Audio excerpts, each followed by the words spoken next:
Everyone to the Tuesday, June 28th, 2022 meeting. This will be a joint meeting of the Cupertino Planning Commission and the Cupertino Housing Commission.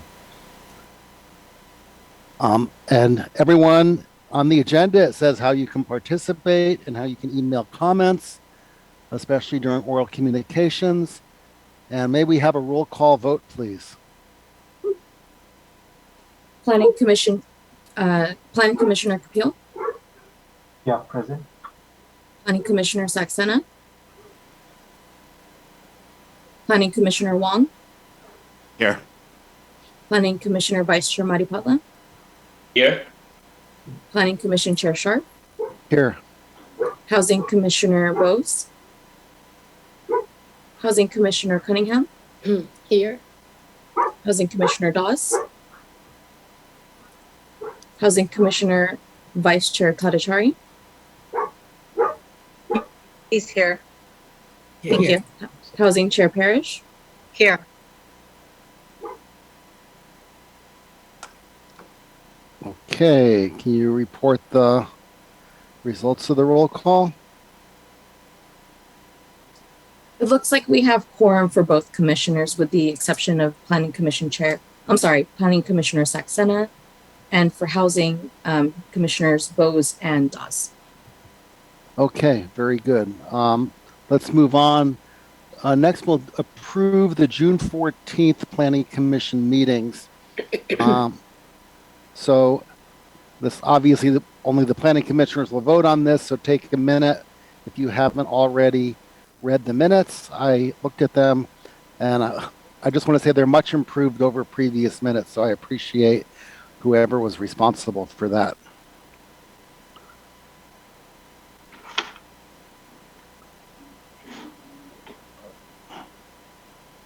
So once you've looked at them, I'll make a motion to approve the June 14th Planning Commission minutes. I second it. Okay, let's vote. Planning Commissioner Capil. I was appellant there, so I can't vote. Planning Commissioner Saxena. Planning Commissioner Wong. I'm checking to see if I was there, even though I'm listed absent. So I wanted to make sure I didn't miss something. But I'll abstain. No, you were there. You're there. You joined a little late. You joined late. So I'd like to make a correction to the minutes then. Okay. It has me listed as absent. I just double checked on that. So. Yeah. Sorry, go ahead, Sarah.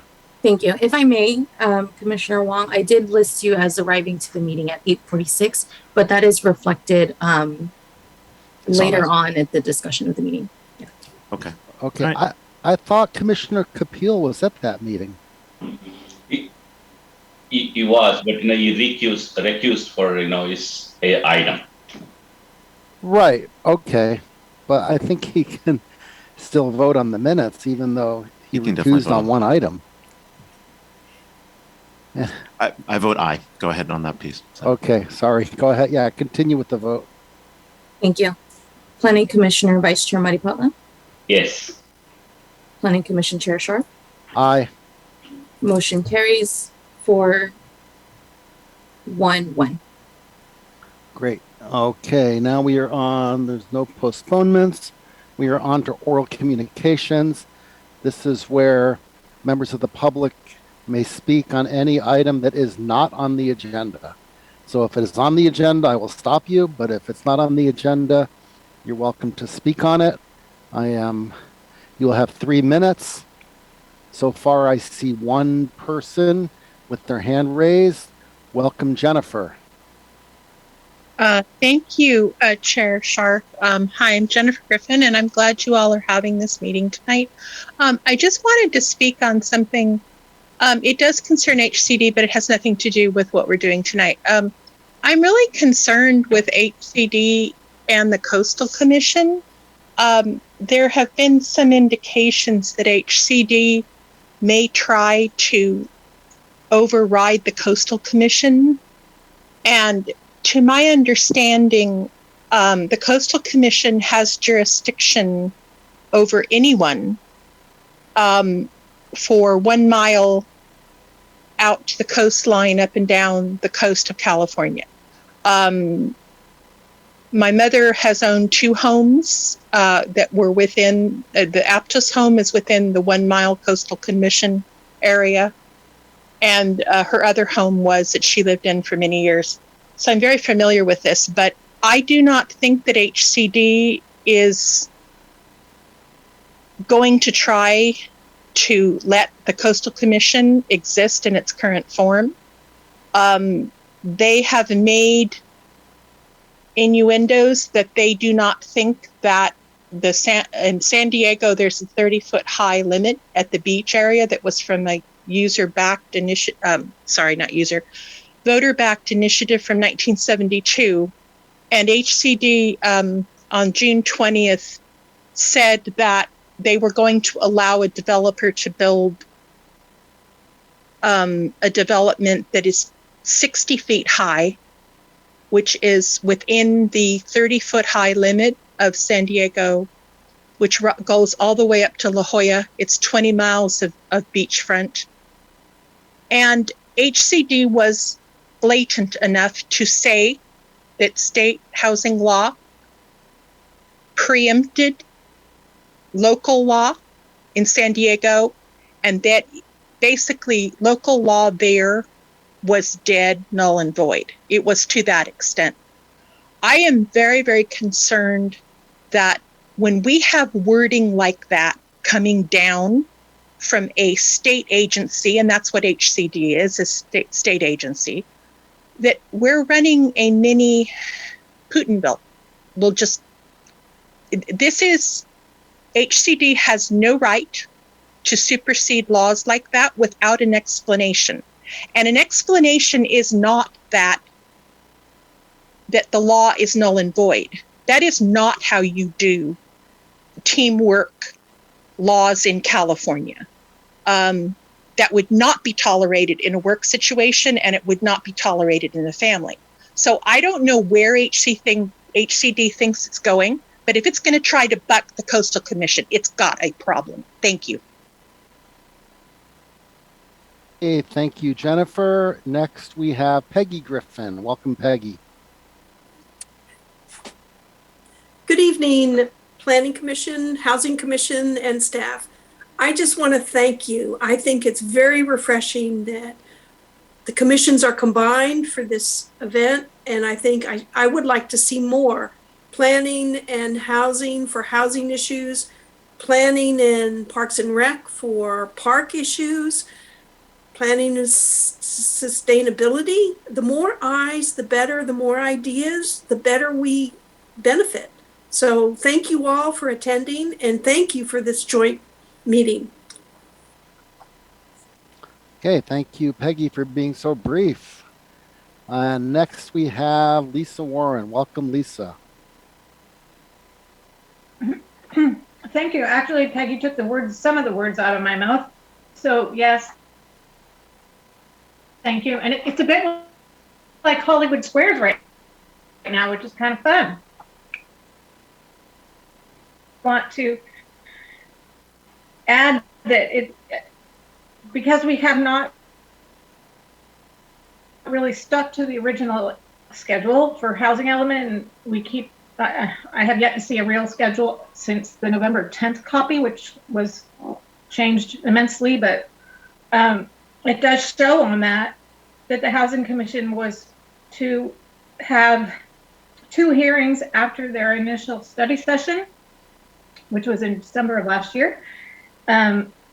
So that hasn't really happened. And they should definitely be a part of this. So I'm really super glad this is happening, and it's a little catch up. Plus it'll be good to bounce more ideas. May take longer, more words, but we need that because those words.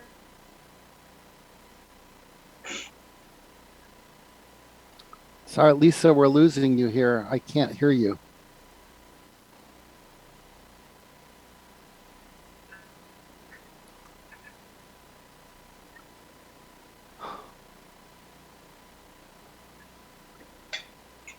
Okay, Lisa, I think you're talking, but no one can hear you. Okay, we will. Lisa, I don't know what's wrong, but we can anyone else hear Lisa?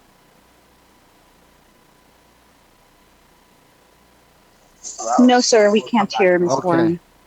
Okay. All right. So since we can't we can't hear her, I will mute her and we will move on to the next agenda item, which is the public hearing. This says it's the 5th meeting on the housing element update. I'm not sure that is correct. I think it's the 3rd, but whatever. Focusing on establishment of a housing site selection inventory, and the previous 4 meetings, I think it was 2 meetings, were solely with the Planning Commission. So our action tonight is that we receive the report and presentation. We provide input on the site selection, the inventory sites, and make a recommendation which sites should be included and which sites should not be included. And we are on to the staff report. Who will be giving that? I will do that, Chair Sharp. Thank you. I will be brief since I expect there'll be a lot of comment tonight. We have a presentation from Andy Flower at EMC Planning, who has been at the previous meetings. David Massington with BLS Architecture, who is working with EMC, is also here tonight. He was at some of the earlier Planning Commission meetings. I think as the chair laid out, we have had several meetings on this, but this is the first one that's a joint meeting bringing in the housing commissioners. So obviously we've had different levels of involvement coming up to this point.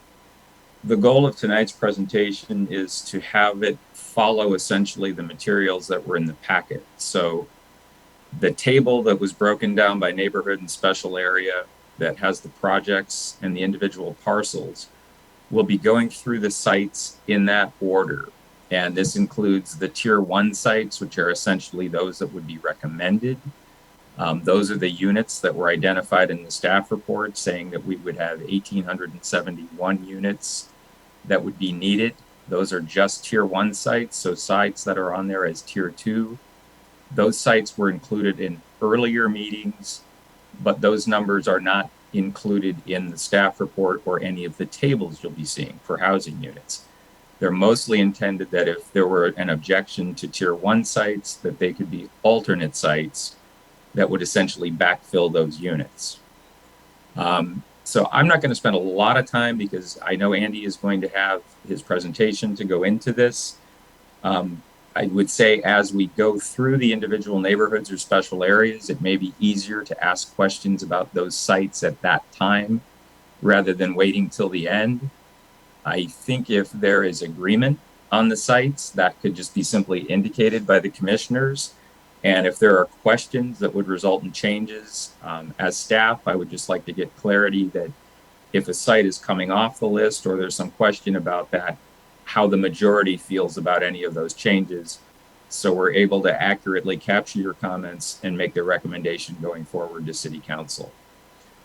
With that, if Andy is ready, I'm going to turn the presentation over to Andy. Well, I have a question. Sure.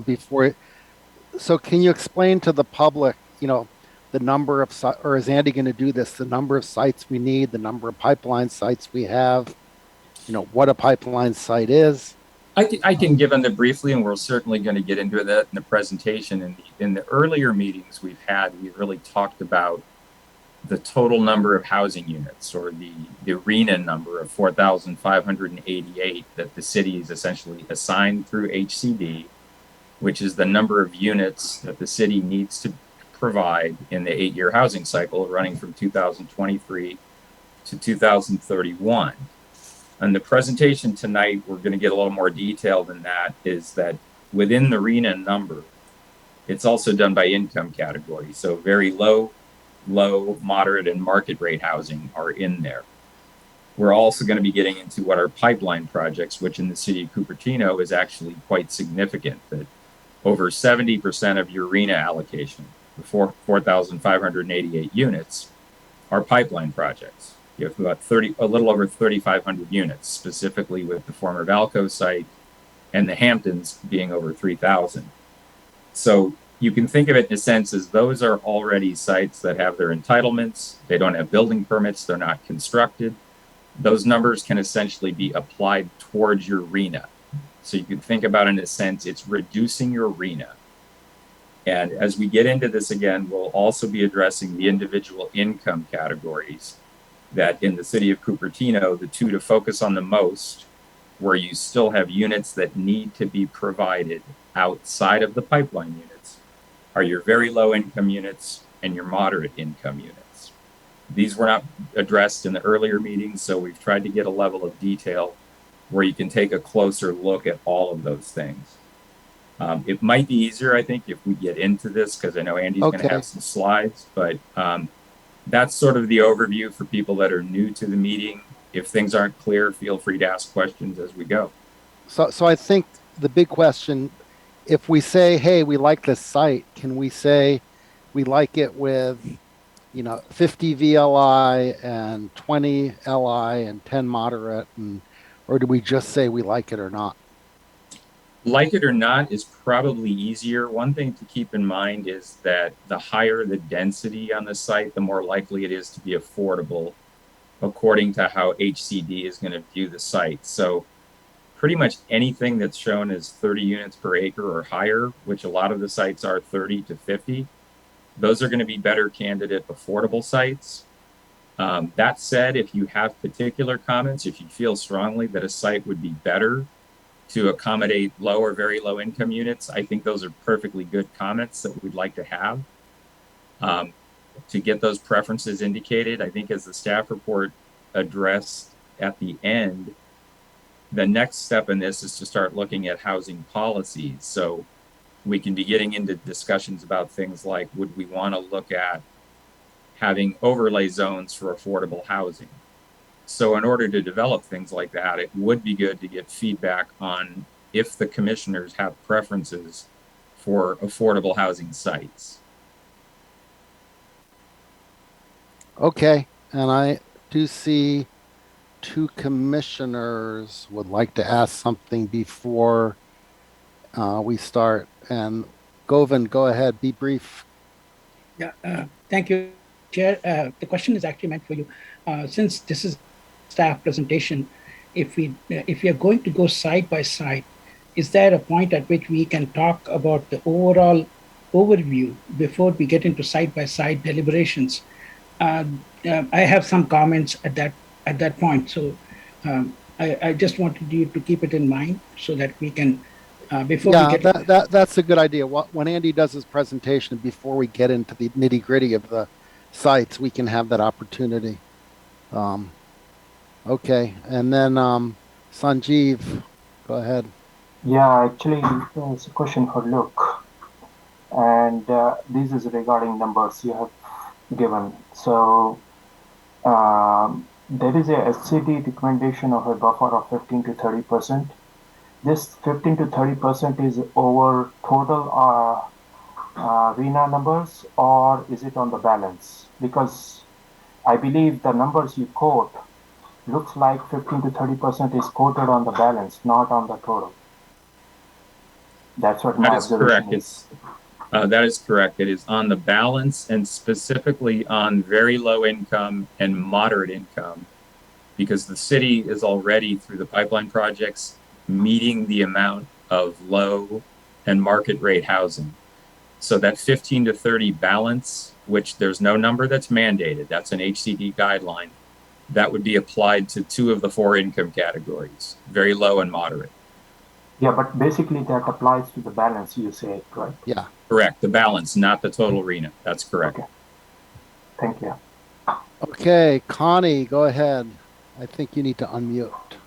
I do. Okay. Okay, go. There you go. Good evening. Thank you, Chair Sharf. A question I have is that often how I see these meetings run is that there are questions first and then comments later. So do we have an opportunity after the presentation to do questions first? Oh, yes. Okay. Yeah. Right. Thanks. Okay, and Mooney, go ahead. So real quick, this is for Luke or maybe Pew. So given that most of our needs are on the very low income and moderate, so I got to believe since we cannot mandate only those kind of projects be built. So I presume that we're going to overshoot on the market rate because it will be a mix, right? Most of the projects will be a mix. So if to achieve the very low income and moderate income housing, we're probably going to overshoot on the market rate housing. Is it a fair assumption? No, I think that's a very good assumption that most projects are going to be a mix of income groups. Okay. As I said, there may be an opportunity to encourage more BMR units by putting down things like overlays that would allow even greater density. This will be part of our policy development for the housing element, but you're absolutely right. Most projects will include a mix of incomes rather than just one category. Okay, thanks. Okay, great. So Andy, you can do your presentation, but stop before you get to the actual site selections, and then we'll have members of the public and the commissioners give comments, and then we'll go into the site selection where people can have more comments. We'll do public comments for each group that we go through, so everyone will have plenty of time to voice their opinions. So welcome, Andy Flowers. Thank you, Chair Sharf. Commissioners, both housing and planning. I will try to keep my presentation relatively brief because we do have a lot to get through tonight. So our purpose tonight is to discuss incorporation of the Planning Commission overarching goals for site selection, discover next steps for inclusive public engagement, and engage in discussion and provide feedback. A quick agenda for my presentation. We're going to discuss background, roles, site selection, continued process, talk a little about the guidance we've received from the Planning Commission and the trade-offs that are going to be before you today for discussion, next steps, and a suggestion for tonight's format. Of course, the decision for that is up to you. Background, here are the RENA numbers as they break out among the different income categories, very low, low, moderate, above moderate. Most folks have seen this already, but we want to make sure that anyone walking into this process to be engaged with it, that they have some basic understanding. So as Luke mentioned, we've got a plethora of pipeline projects, to be exact, 3,563. These are projects that have already been entitled and now only need building permits to move forward. For HCD's calculation, we'll also need a letter citing that these property owners and representatives have an intention to build within this 8-year cycle. So I want to be clear that we do not have all of those letters in hand yet. We have initiated that process, and we hope that all of these property owners are happy to work with us through providing that information to HCD. What that leaves us with is a balance of 1,025 units, plus the buffer. There's a couple different ways that the buffer can be calculated, and we've made a few of them available on our renewed Balancing Act website. We'll get into that in a little bit, but I just want to make it very clear that we are welcoming not only the commissioners here tonight, but the public at large to be as engaged as possible. This is really the crunch time for that kind of involvement, for us to hear from you about all of the sites and the ways that we are anticipating going forward with potential zoning changes, and we'll be talking more about affordability levels as we begin the policy discussion. So this is what was in your staff report that Luke put together that helps us understand what is the leftover need beyond the pipeline projects. And you can see here we have 820 very low income units and 677 moderate income units needed. So one way to calculate the buffer would be to take that combination and assume a 30% buffer from that number. And that's where we would get 585 units in addition to the 4,588. If we other options and opportunities and sort of safer bets until we receive all of those letters from the pipeline project property owners would be to take either 15, 20, and then of course it could otherwise be 30%. But we wanted to just begin with these 3 different assumptions. So these are baked into our balancing act map that's available on our website. We'll be interacting with that map today, so everybody will get a little taste of what it is and how everybody can participate. So roles, I can't talk about roles without also talking about the timeline. We've been working on sites for quite a bit now, and we're excited to move on to begin talking about policy. We couldn't really get our CEQA process started or our policy discussion initiated without first really having an understanding of what the sites are. So we're thrilled to have the Housing Commission with us tonight, because it's always been part of our plan to get right back there with you with meetings and to connect together what we've learned through the AFFH, both quantitative and qualitative analysis, and bring that together with our understanding of the sites that are being recommended, hopefully through council in the near future, so that it will then be researched through our CEQA process. So meanwhile, please know that we are creating working drafts for all of our appendices and chapters, and so that we will have a 30-day public review period with then up to 90-day HCD review period of that draft document. This is a preliminary draft. There is no need for council adoption. In fact, it is discouraged for for council adoption to even adopt after that first review. So they're certainly welcome to review it, but we want to make sure that we don't bump into the ceiling of only 4 touches to the general plan within a calendar year. We want to make sure that we incorporate HCD's guidance with our second draft, and we feel confident that we're going to get you across that finish line as quickly as possible. So HCD guidance, just to give some context for where we are today with sites. We're working together. When we say public and council, we also mean all of the commissions. There just isn't enough room to include that. And of course, all of the commissioners are part of the public. And this is an open and inclusive and I would dare say radically visible process that transparent process that we've been going through. We want to include the public with every step of the way, and together with property owners, the concept is to reduce barriers to housing development, and that would be through rezoning efforts, streamlining efforts. We also need to include AFFH and equity standards, and that's because we want to make sure that we can increase access to resources through new housing diversity and opportunity sites. And we also want to be sure to avoid hazardous sites unless mitigation is feasible. So just a quick review of our site selection and how we are continuing that process today. We're at a place now where we can fairly confidently say these are our pipeline projects, and this is the total number of units anticipated within this 8-year cycle at these locations, which is very exciting for the city of Cupertino. It gives us a huge head start. And we also have heard from planning commissioners that there's a desire for a minimal amount of upzoning or rezoning in a way that would increase density.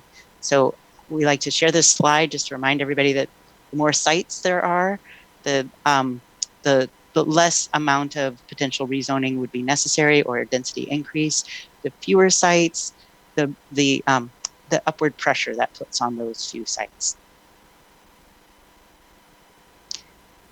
Because you've already got such a wonderful division of both neighborhoods and special areas within your city, that's what we've used throughout our process for looking at sites as a scaffolding, so to speak, so that when we speak of projects and we think of where their location is, that we can frame it within those areas. So we can see here within all of the neighborhood areas, we have a total of 357 recommended sites. And within the special areas, as would be expected, we have quite a few more. These are areas where there is a specific plan, I think in just about every one of these areas, that that describes what kind of growth is anticipated and encouraged. So we have 1,487 sites within the special areas. And here we have a map that shows all of the recommended sites among pipeline, tier 1, and tier 2. And if we were to take all of the pipeline sites out of this and draw an imaginary line here, we could see that there's almost an equal, we've got about 896 units suggested for the west side and about 948 on the east side for tier 1 and tier 2. Tier 1 are the sites that staff and consultants, as an extension of staff, we all recommend that these are sites to move forward with. Tier 2 are those sites from the full nearly 400 sites that we began with that met that low threshold of, is it in the size range that HCD has given us guidance for? And that's between half an acre and 10 acres. So of those nearly 400 sites, we've landed on, I think it's about 97 sites. And so tonight we're going to be discussing and going through the tier 1 sites, and you'll see within our mapping program and within our calculations, so our Excel sheet that was attached to the agenda packet, that we've zeroed out the tier 2. You'll see in our mapping program, we have blocked out an ability to change the numbers for the pipeline projects. But for the tier 1 and tier 2 sites, there's still an ability to add or subtract the anticipated or recommended number of units at those sites. So that's something anybody watching at home can do for your own personal housing plan submittal. And also commissioners, of course, we absolutely welcome your participation with these tools. The more you know about the tools, the more we hope that you'll spread the word about how to use them and how important it is for people to share their voice at this point in the process. And wouldn't you know it, my mouse just died. Sorry about that. Let's see. Okay. I have a backup for when we get to the mapping program. So next steps. We want to be clear and forthright about rezoning, about how any rezoning necessary to make up this difference between what is now available and what is necessary to meet the RENA, that these would need to be by right, which means that it would have to not require a conditional use permit in order to enable housing to be located there. It would need to not require a planned unit development permit or any other discretionary action that would constitute a project. And as far as next steps, because that's the category we're at right now, we will be talking about parking, for instance, as we fold in our constraints analysis along with our policy suggestions. So just a heads up there that that's going to be part of our discussion. We've mentioned that at other meetings. I just want to keep that alive so that it's not a surprise when we do have those conversations. So here, our GIS team here at Cupertino put together these maps that are super helpful. We can see all of the different schools because we know that the planning commissioners wanted this to be part of our guiding principles, to consider school areas and to do what we can to encourage new housing to go in those areas that would maybe keep schools alive. We also, so this is a carryover from a map that we had at one of our earliest meetings, where the school locations were something that the planning commissioners had asked to have an overlay. So I just wanted to bring this in, and we can return to it if there's any specific questions around that. So tonight's format. So the schedule for tonight's sites review, we're suggesting that we begin with public comment, of course, after the commissioner's comments and questions, and that it be clear that comments are welcomed with a request for a focus on the neighborhood areas. And that's because next we were hoping to review all of the neighborhood areas together at once. And then the kind of voting we were contemplating, and Luke, please correct me if this is no longer part of the idea, but we were thinking to have all of the commissioners together as a gallery view, and that's something that the video team is helping us with, so that there could just be a raised hand if there's consent for moving forward on the neighborhood areas, for instance, as we negotiate and maybe add or subtract. So rather than go site by site, that we would go neighborhood area by neighborhood area. And then next, again, we thought that we would welcome public comment to speak about special areas specifically, so that way the public comments could be considered as the commissions deliberate about each of the special areas and all of the sites among them. And then lastly, there would be a public comment for just general comments, and hopefully a recommendation one way or another, preparation for council review. So that concludes my presentation. And okay, so first we will have general comments by the public and by the commissioners, and then we will go through each area, and for each area the public and the council, the public can speak, and the council, not the council, the commissions will give their input on each site in that area. But yeah, the public will not have to just look at all the sites together without the opportunity to comment on each area. So first we'll have general comments on policy and procedure, whatever, from the public, and then we'll move back to the panelists. So I see, please raise your hand before the first person finishes speaking. This is what the mayor does in council meetings, and it's just fairer for everyone. So I am going Excuse to... me, Chair Sharp, if I yes. might. You had mentioned that there would be an opportunity for the commissioners to ask questions before we began the... Right. We're not doing site selection yet. This is... No, I mean, like now, just general questions. Right. Yeah. So first I'm going to let the attendees ask general questions, because that may give you some ideas of general questions that you want to ask. And then we'll go on to site selection. Okay. So, Chair Sharp, if I may. Who is Chair that? Sharp, this is Pew. I just wanted to, for the record, indicate that Commissioner Das joined us at about 7:21 p.m. Oh, yeah, I did see that she joined. Okay. So I see 3 hand raised so far. First is Scott Connolly. So, Scott, you'll have 3 minutes. Go ahead. Hi there. Good evening, everybody. Appreciate the opportunity to speak and looking forward to a good, productive meeting.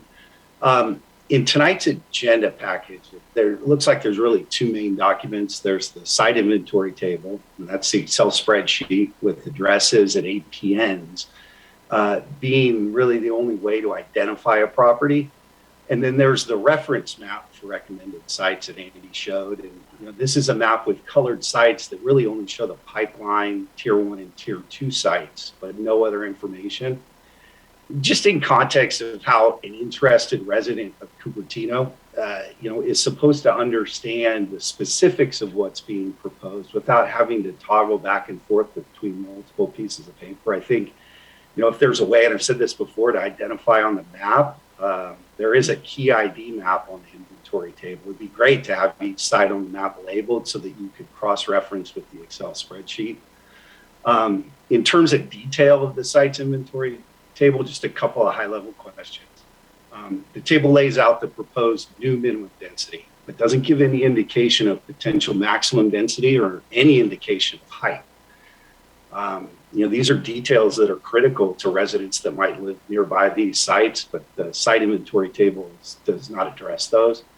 For properties on the site's inventory table that currently have an operating commercial use on them, which candidly as just about all of them. Will the property owner in a new residential development be required to replace any of that existing commercial square footage, or could they build just 100% residential?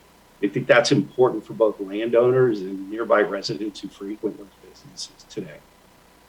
I know we talked about it in a global aspect. Luke and Andy touched on it, the breakdown of expected affordability levels, but that is not done with each site on this list. And it's my understanding that ultimately each of the sites that survive this list will have a breakdown of very low, low, moderate, above moderate. Just curious, when we're going to see a breakdown on a specific site basis. If I'm a landowner, I might really want my site on the list, but if it's 100% very low, that may be great, or it may change my mind. And lastly, I think this is really important, is the city's default density is for tier 1 sites is 30 units an acre. I know that comes from Hcd Guidance.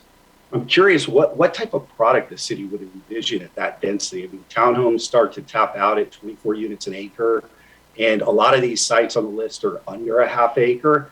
And a developer, if he's got a half acre, is not going to go below grade unless he's got the ability to go up 10 stories. And so I just think in practicality, it'd be great to understand at 30 units an acre, what is, what's mom and dad going to see when this project's built? Thank you very much. Appreciate it.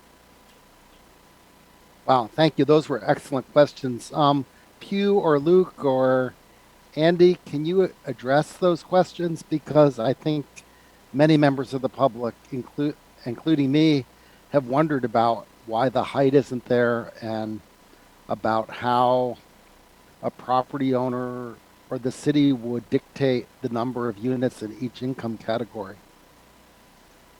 Let's start. Okay. So great. So on our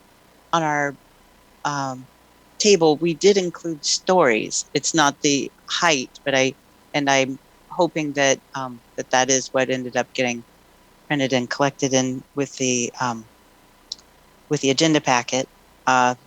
We'll make sure that that's attached to the website if not. And as far as the cross-referencing with the map, we're super excited to share with you the product that we are rolling out, along with this agenda packet. So we do have an ability for that toggling, for that ability to see exactly where it is. And then we also have, and this is what I'll share once we get talking about the site specifically, but we have a website survey that has a narrative for each and every site, and it includes an aerial image so that you have that ability, and then right within that ability is the place where we're asking you to give us feedback. So I can't wait to share that with Scott Connolly and with the rest of the public.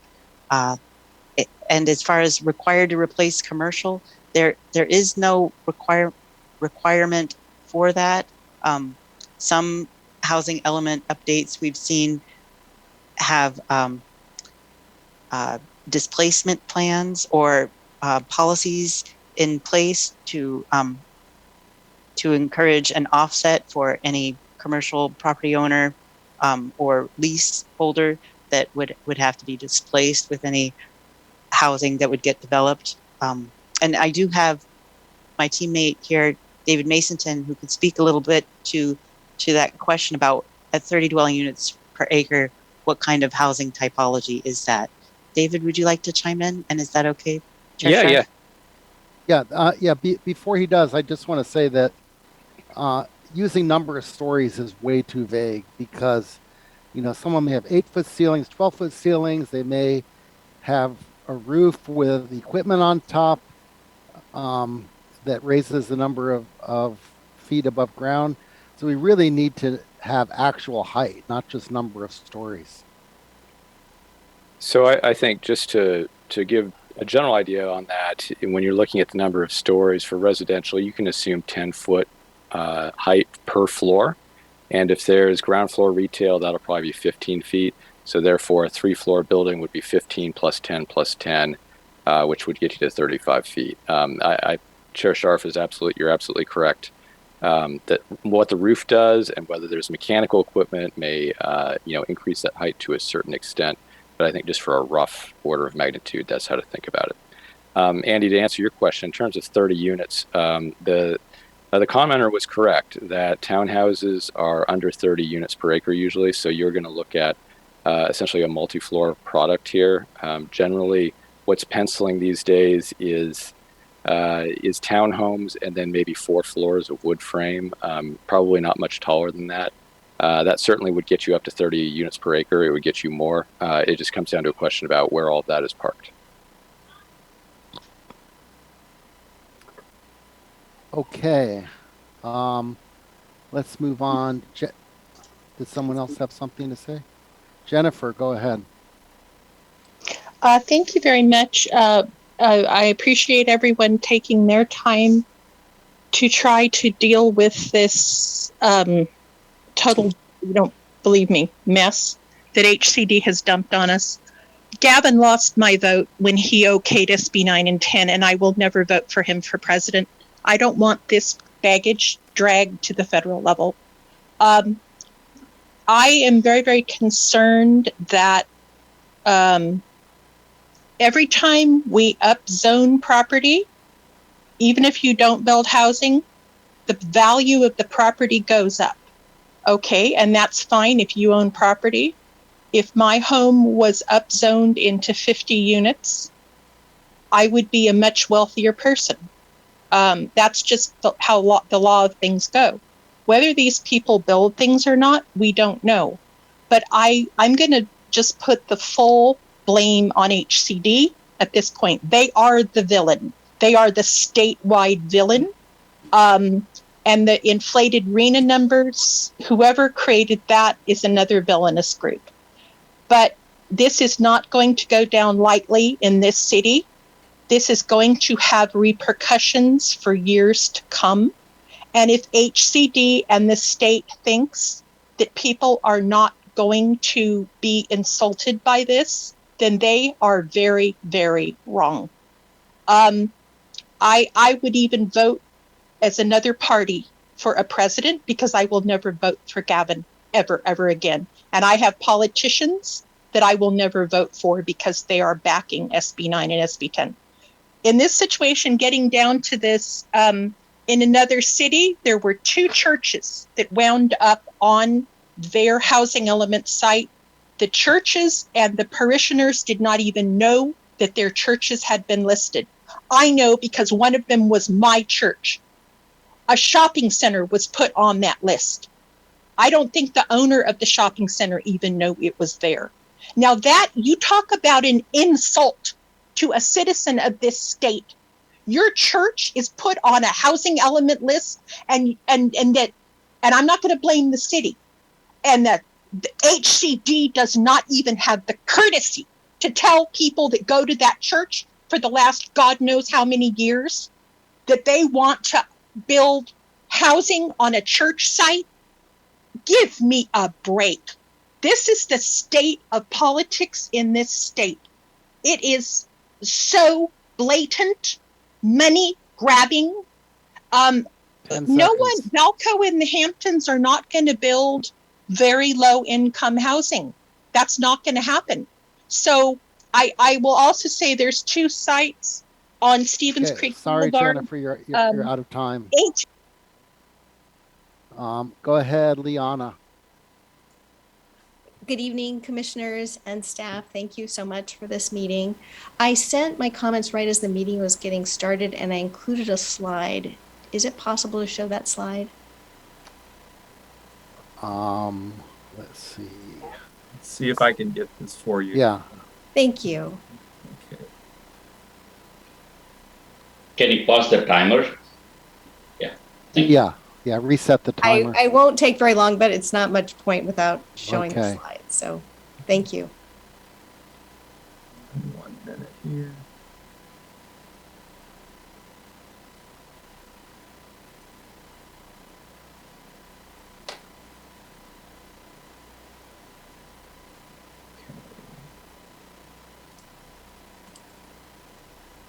Is that coming up? I don't see it. I'm sorry. Might be a good idea to reset her timer. Yeah, that's This would fine. be fair. Yeah. Maybe while you guys are figuring out the screen share. Sir, I can try to share it. Okay. So just by way of introduction, it is a map of Route 51, VTA Route 51. The VTA is trying to get back into the service that they had in 2019. And they're taking public comment now about Route 51. Oh, this is looking promising. I don't see it yet, but it's looking promising. Can you see it now? I don't see it. Does anyone else? Okay. I don't know why. But if you, well, okay. It looks like it's still trying.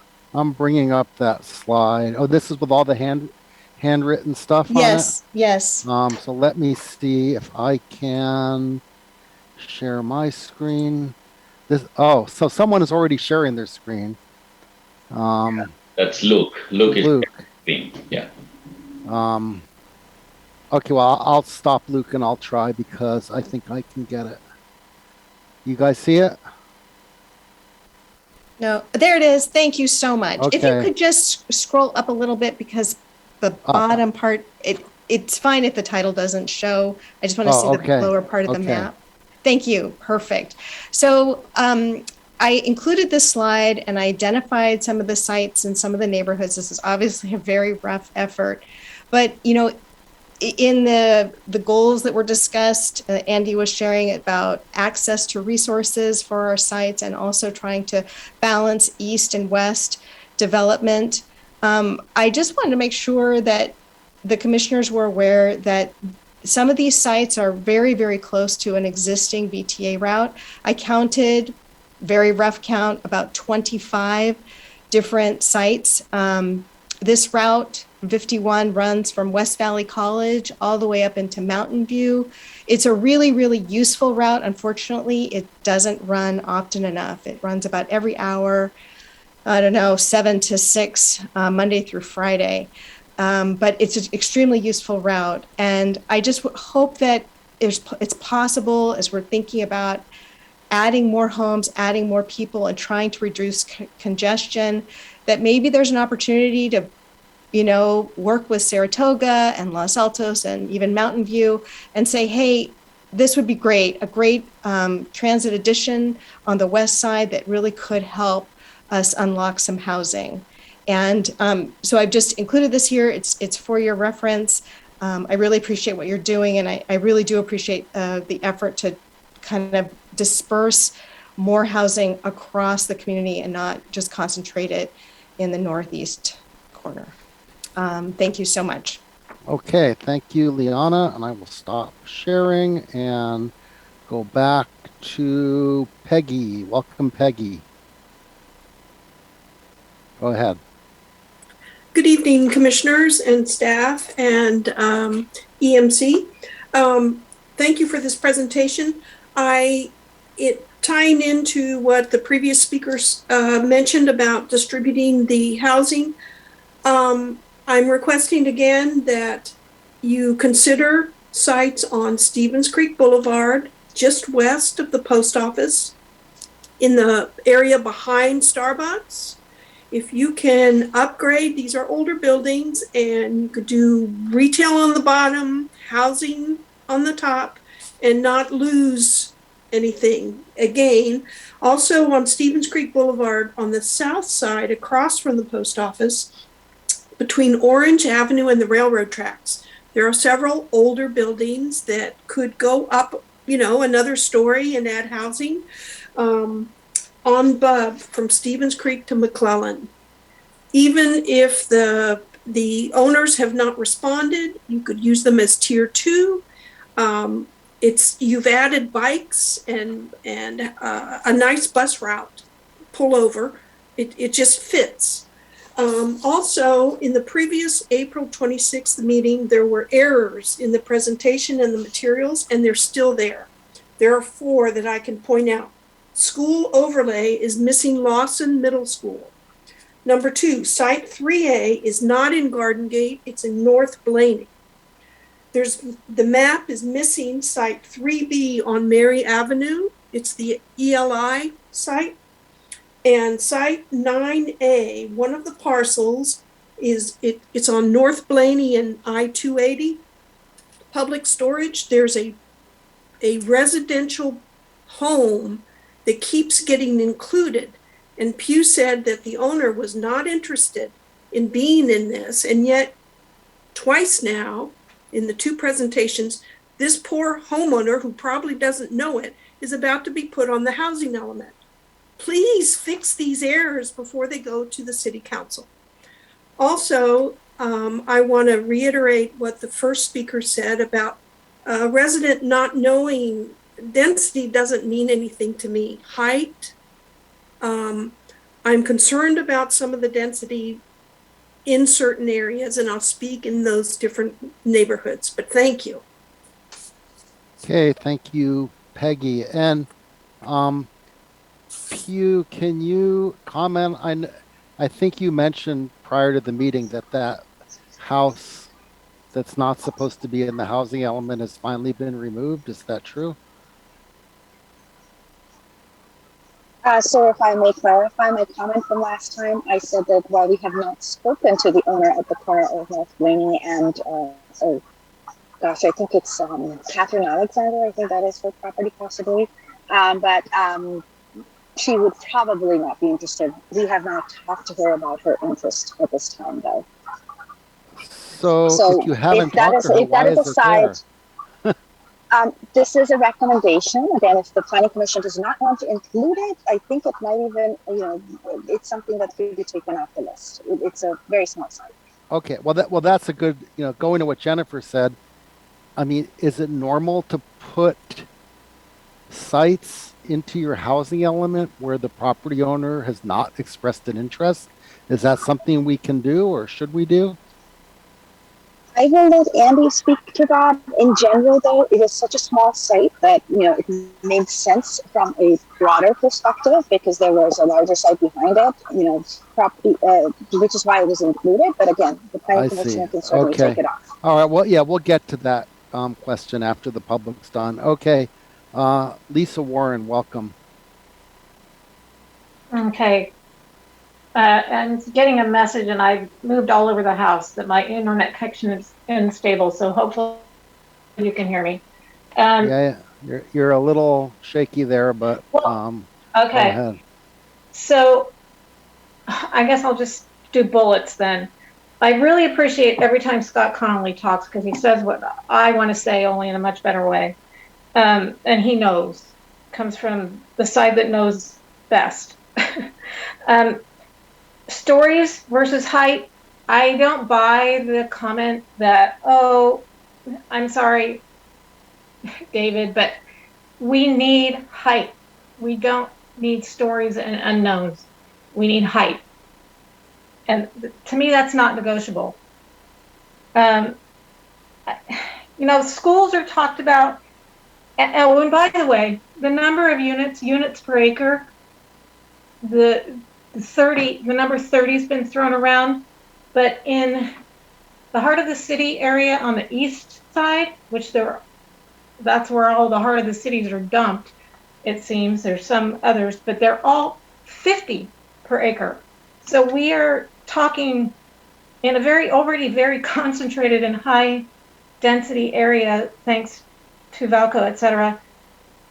It doesn't make sense to me for those. You may look at this map and think things are evenly dispersed, but until you look at the density and the units per acre, you don't know that there's way out of whack. So that's just a basic non-Sean Connolly comment. And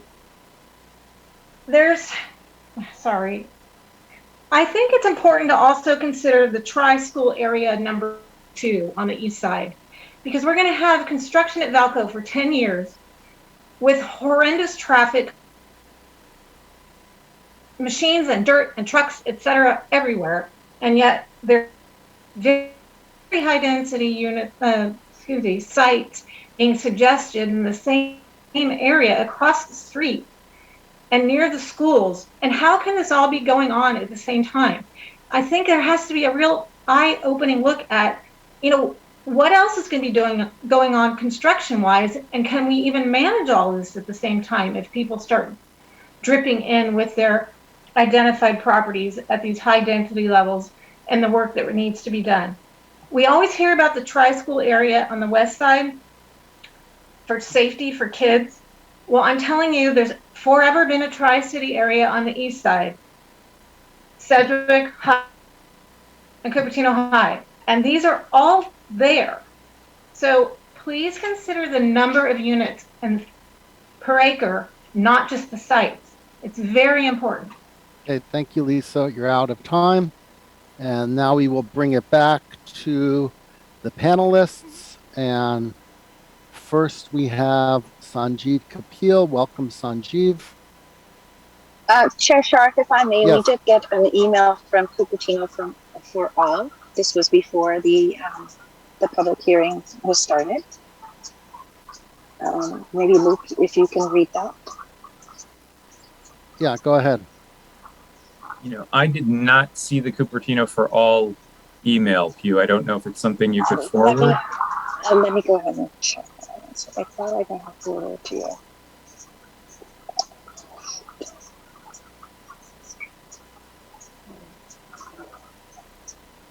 Isn't there a different? Yes, I have it. I have it. Isn't there a different cutoff time for emails versus speakers? I thought the rule of before the first speaker ends is for people that are speaking, versus the emails is like 5 o'clock or something. That's how the city council works. Stephen, you are on mute.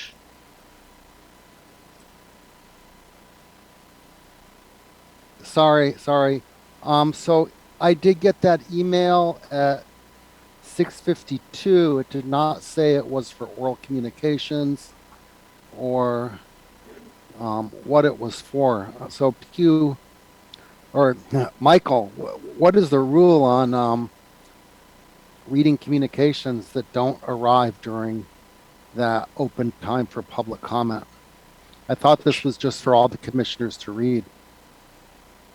Yeah, so Chair, I don't think there's a set rule. It's up to your discretion. Let's see. Yeah, well, Pew, let's, in the spirit of keeping things open, yeah, you can read up to 3 minutes of this letter. I think you may not finish, but yeah, go ahead. Okay. Somebody let me know if I go over. Chair Sharp and Parish and Commissioners, I write to you this evening on behalf of Cupertino for All, which seeks to create a more inclusive, sustainable, and vibrant Cupertino now and into the future. Key to our mission is education and advocacy in relation to how the city uses the land in its jurisdiction. We thank staff and the city's outside consultant, EMC Planning, for a much improved proposed site inventory and analysis. We maintain a number of the concerns our organization members and individuals in the public raised at the Planning Commission's April 26, 2022 discussion of the site inventory. In particular, we note the following. The site inventory is overly reliant on pipeline projects. As the staff report notes, 77% of the homes planned to account for Cupertino's 6-cycle RENA come from pipeline projects. 2 pipeline projects in particular account for the bulk of that figure, 24 homes in P1, Falco the Rise, and 600 net new homes in P9, the Hamptons. Combined, these 2 projects constitute some 84% of all pipeline project homes. Both have been approved for a number of years, 2018 and 2016 respectively, but to date, neither has built a single new home. Though the staff report underscores that pipeline projects have a high likelihood of development, the large size of these 2 projects and the length of time since they were approved militates against either being fully built during the 6-cycle production period, if at all.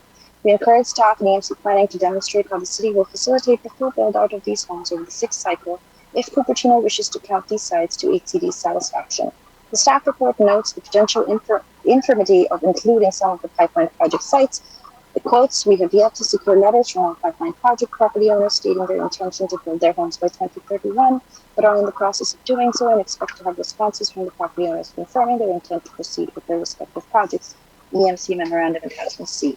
We hope that staff's aspirations prove correct, however, to the extent that either site falls into this category, substantiating their likelihood of development is considerably much more difficult. We reincorporate and reiterate our comments of April 26, 2022 with respect to these projects.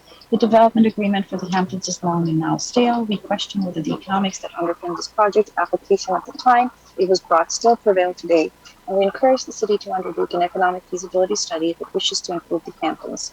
Given that its development agreement will expire early in the production period, commissioners should consider recommending alternative backup sites or expanding the buffer accordingly.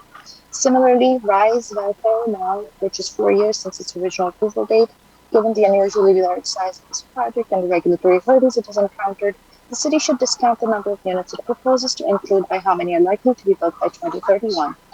Again, commissioners should consider recommending alternative backup sites or expanding the buffer accordingly. Insufficient buffer. With so much of the site's inventory relying on its two least likely pipeline projects, we're concerned that the buffer is too low to meet HCD's requirements and may implicate the no net loss law. Cupertino's fifth cycle buffer was considerably more ambitious and ultimately helped generate project applications for each housing element site, even if not all such sites produced said housing during the production.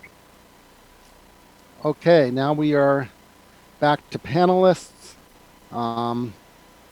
Let's see. First, we will have Govind. Welcome, Govind. I think Sanjeev is before me. I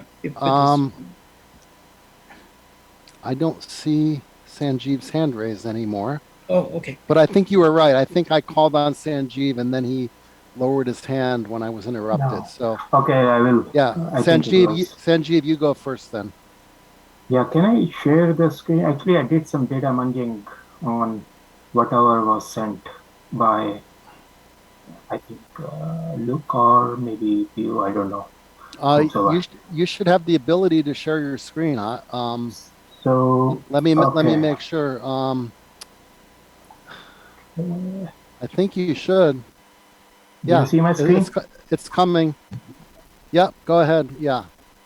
Okay. So my comment is that 30, I did calculate, if you look at the column AG here, this is my calculation, and this is based on the tier 1 acres specified in this table, which was sent out. And it is very consistent. It is around 29%, 29 units per acre all over the place, barring few exceptions. And that's what I'm going to talk about. So you see that it is 29 here, 29 here, maybe 17 here for this Monte Vista North. It's very low on Monte Vista South, 8.6 units. But besides that, I think I'm just going to go here, which are the red ones. So the red ones are, I'm only counting tier 1 area in this one. And as you notice that this is like 48 units per acre on this one. And this Sterling Gateway, this is around 79 units per acre. So I would like to know the reason why these two really pops out over all other neighborhoods. All other neighborhoods, if you notice, it is 29 most of the time. 29, 29, 29, 29, 31, 31. These two are the special ones where things are not, they are overpopulated basically. And this has ramifications on the schools and all sorts of other things, right? So this is the heart of the city east, and other one is Sterling Gateway. So maybe somebody can explain. And the other, if someone wants to explain also why it is so low in Monte Vista South, and why it is so low in the Creston Far Left, 8.55 units per acre. Maybe you can explain that too. So, so go ahead and tell me why you have Heart of City East 49 units per acre and Sterling Gateways 80 units per acre. Okay, should we let staff answer then? Yeah, Pew or Andy or Luke, would you like to answer? So I can try to start off, and then maybe Andy. Your audio is really bad. I don't know what's going on there. Can you hear me better now? Yeah, you have some background noise whenever you speak. Maybe Luke can answer the question. Luke? Yes, let me go ahead and try. I think with the exception of the 79 number, I'm not sure where that came from because the area is uniformly listed at 50 units per acre. So I don't know how the overall average would be over 70 per acre. Because there is two entries there which has no address.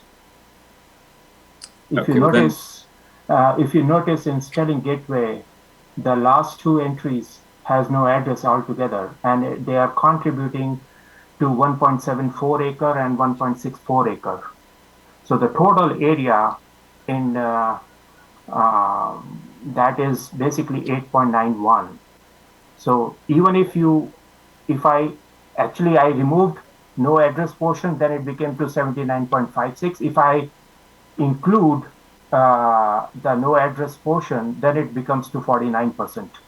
So even then, 49% is still way high than 29% average you have, 29 units per acre you have elsewhere.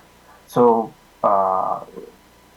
yeah, that's what it is. Yeah, I think the answer there though is the 49 is essentially coming out to about 50 units per acre, which is what that special area, the minimum density shown is 50 uniformly. Just as the ones you're talking about that are 29 point something, the minimum density shown is 30 uniformly for all of those sites. I know Monte Vista South, and you had mentioned some others. They're much lower. Correct. Yeah. If you look at those, the individual sites are coming in at much lower density, minimum densities per acre. So that's why, and that's really just a compatibility question that we have some areas that are like Heart of the City that are at 50 units per acre. And also Stelling Gateway. South De Anza is also at 30 per acre. Whereas you have some of the more neighborhood sites like South Monte Vista, that kind of density per acre on those small sites is not really realistic. So that's why the density varies depending on which neighborhood or special area you're in. So Heart of the City East is a special area? Yes. It's a 48.9. Correct, because if you look at the lots along Stevens Creek there, the minimum density per acre is 50. So it would be a much higher density per acre, say, than a Monte Vista South. So the other thing I wanted to ask you is that I saw some neighborhoods, there is no tier 2 allocation there. And in some places, like in Heart of the City East, 62% of the acreage is in tier 2. 77% of the acreage in North Blaney is in tier 2. So is there a special reason for that, or what is it? I think the primary reason was, in listening to the earlier meetings, was to distribute the sites around the city, which is why the earlier presentations had more sites shown in the heart of the city and along Stevens Creek Boulevard. So I think in this, there are more sites shown along South De Anza, and we tried to retain as much as we could on the west side. And by doing that, without trying to have a number that was way over our arena, we took some sites down and essentially put them as tier 2. So if in the course of the discussion tonight, you feel that those sites should be added back or are better than some of the tier 1 sites, that's exactly the kind of feedback we would want to get. So, I mean, my point is not, I mean, they are not proportional. That's my point is. Basically, if you look at it in Monte Vista South, there is no tier 2. Okay, so although the total acreage is around 3 acres, in somewhere around 2.5 acres in Monte Vista South, but there is no tier 2 allocated there. Whereas if you go to, as I was telling you that total acreage, 62% is in Heart of the City East, goes to tier 2. And 77% goes in North Blaney, goes to tier 2. So it is kind of very, very wide variation across each neighborhood for tier 2 allocation. So I don't know. I mean, what I couldn't rationalize it. Basically, how you're getting these. Is that based on some feedback from the residents, or is that the data you collected, or what is the reason that it is not normalized across the different neighborhoods? Okay, well, the reason that the tier 2 sites were sites that were kept on the list from earlier presentations. So, for instance, the North Blaney properties that are now shown as tier 2 were essentially not recommended because that's an apartment development, which would displace quite a few residents. If you look at those 3 sites were presented last time as there was no tier 1 or tier 2. They were just shown as housing sites. One of the comments we strongly got was to minimize displacement of existing residents. So rather than take that site off altogether, there was a thought to just take the tier 2 off completely. But we left them on the list thinking some commissioners may want to add them back. They were just seen largely as sites that would have involved more displacement or sites that were still concentrating properties on the eastern portion of the city. So that was why they're essentially downgraded from tier 1 to tier 2. It does not mean you cannot add them back.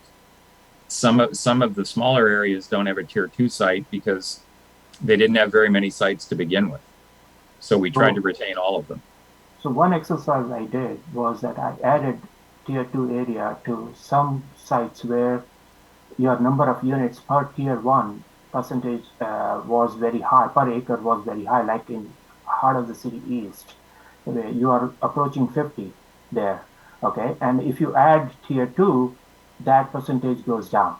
So maybe that is something you might want to take a look at it and add where the density is way high using tier 1, like 2 neighborhoods I mentioned was heart of the city east, and the other one was Sterling Gateway.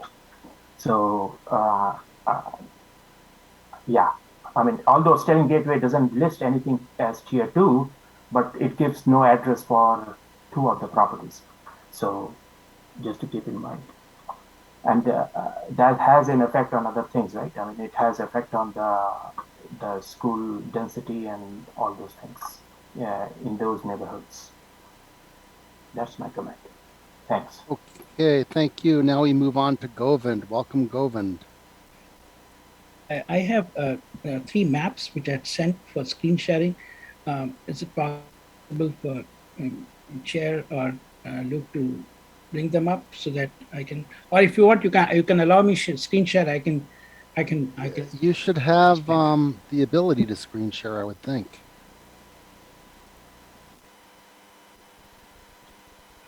Is it working? Oh, okay, thank you. Yeah, I think it's working. Okay, so this is if you can go to full screen, that would be good instead of just the. I don't know if whatever program you're using lets you go. Yeah, much better. Okay. Much better. Okay, so this is how the city is in terms of its land use layout. And if we take the Piazza Boulevard as kind of a line, dividing line or whatever, you see that on the right side of the city, the area to the right, the amount of land to the right, which is the east side, is probably half of the area and the land to the left of the answer. So that is one observation. The second observation is that if you look at lungs of the city, most of the green areas, most of the open areas, most of the green, the parks and stuff like that, they are mostly on the left side, on the west side. And we have certain pockets here in terms of open spaces, parks on the right side. However, this is just an observation. And the other thing is that we have about 4 major highway approaches to the highways. One is the Wolf, and the second is the Dianza, third is the 85, and fourth is the Foothill expressway. So that's something to keep in mind about the north-south kind of access to freeways. So I would like to go to the next screen. So I don't know, I think I need to do a stop share here, go back and pick the next one, which is the, yeah, this was a screen which was shared by Andy Flower. I appreciate, him. We don't see it yet. Oh, okay. Screen share. Hold on 1 second. I think we need to go back to the screen share.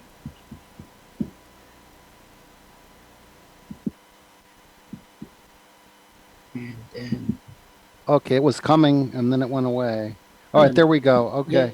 Yes, yeah. So, so if you look at this, this is a kind of the reference map for site distribution. At the same time, it also presents the location of schools.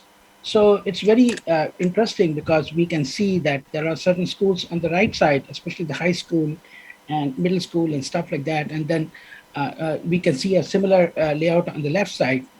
And, schools are, of course, a very important consideration for any kind of distribution of sites. Essentially, it's one of the resources that families tend to use a lot. So that's the second observation. The third observation, I need to go back and bring up. I don't think you need to stop. Okay, there we go. Beautiful. Okay, very nice. Okay.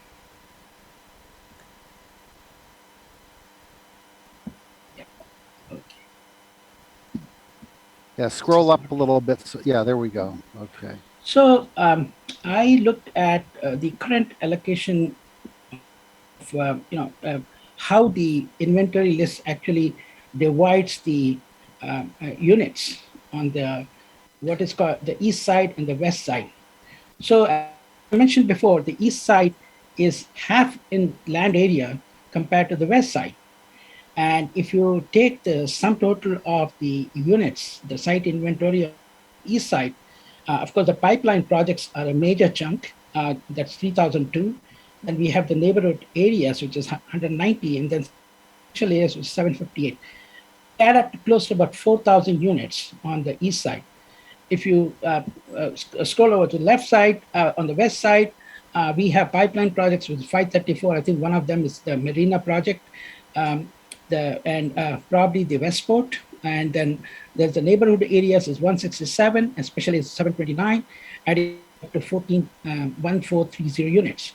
So if you take a ratio, if you were to just kind of hypothetically take a ratio of the number of units that are going to be added over this 8-year period on the east side to west side, east side will have 2.5 times the number of units that's going to be added by the west side, based on whatever is the whatever is the choices that are made. We have to keep in mind that east side is only half of in terms of land area compared to west side. So essentially, east side will have 5 times more units being added if you take it per acre compared to the west side. I think we need planning to show us some love on the east side. I think 5 times compared to on the west side, I think that is pretty disproportionate. And that's the reason I happen to mention here that the land use, there's a severe balance in current inventory list. So one of the things which I definitely listened to Luke today, he said that there are certain sites which are currently on tier 1, which can be probably relegated to tier 2. There are sites in tier 2 which can be upgraded to tier 1.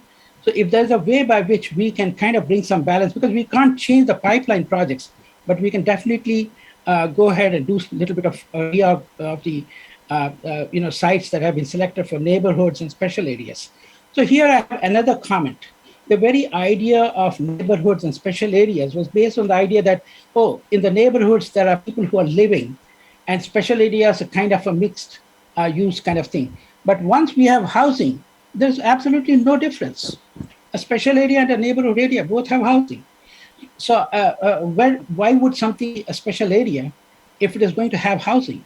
So I think to some extent we need to get out of the old mindset in terms of how we drew the land use maps, identified heart of the city and different areas in terms of special areas and neighborhoods, because that kind of will not hold anymore, because everywhere there'll be people, there'll be neighborhoods everywhere. So I think we need to think about it, ahead of time. That's pretty much my comment. I hope this helps us in our site selection. Thank you. Yeah, thank you, Govind. And I was thinking the same thing when someone mentioned earlier, well, we really distributed the sites half and half. Well, yeah, you did, but only if you totally ignore the pipeline sites. So clearly you can't really do it that way. Anyway, next we have Connie Cunningham. Welcome, Connie. Oh, good evening again, Chair Scharf and Chair Parrish and commissioners. I guess I came from a slightly different take on this. I specifically looked at the principles and objectives that were given by the Planning Commission to the staff and EMC. And there was a chart actually that you put up a little earlier, but I can just say them. Number 1 is to be dispersed throughout the city. 2 is to avoid or minimize displacement. 3 is to avoid upzoning. And 4 was to include sites that would support schools. My issue on this is that number 1 and number 3, be dispersed and avoid upzoning, are sort of inherently in conflict. And that's obviously going to require lots of judgment call about where you're going to upzone and where you're not going to upzone. But I did notice that there were 4 neighborhoods and 4 special areas that had 0 sites listed. So that's not quite as evenly dispersed throughout the city as it would appear on the surface. So one question that I did have when I was going through was, so why were they accepted completely from having any sites on them? And then number 2, the avoid, minimize displacement. I did notice that there were still sites on the site list that would displace 100 people. So it was like, why is that still on there? And it was interesting to hear in the questions and answers here that was left on because maybe a commissioner would like to keep that on. And I would just go so far as to say, as a housing commissioner in charge of below market rate housing, I would absolutely not be in favor of keeping on an apartment complex that would be displacing residents when you have got 8 other areas that aren't even on the list at all. So I would just say that first starts, that I start with, although it's number 2, avoiding or minimizing displacement is number 1 where I come from. So that was interesting about the principles and objectives.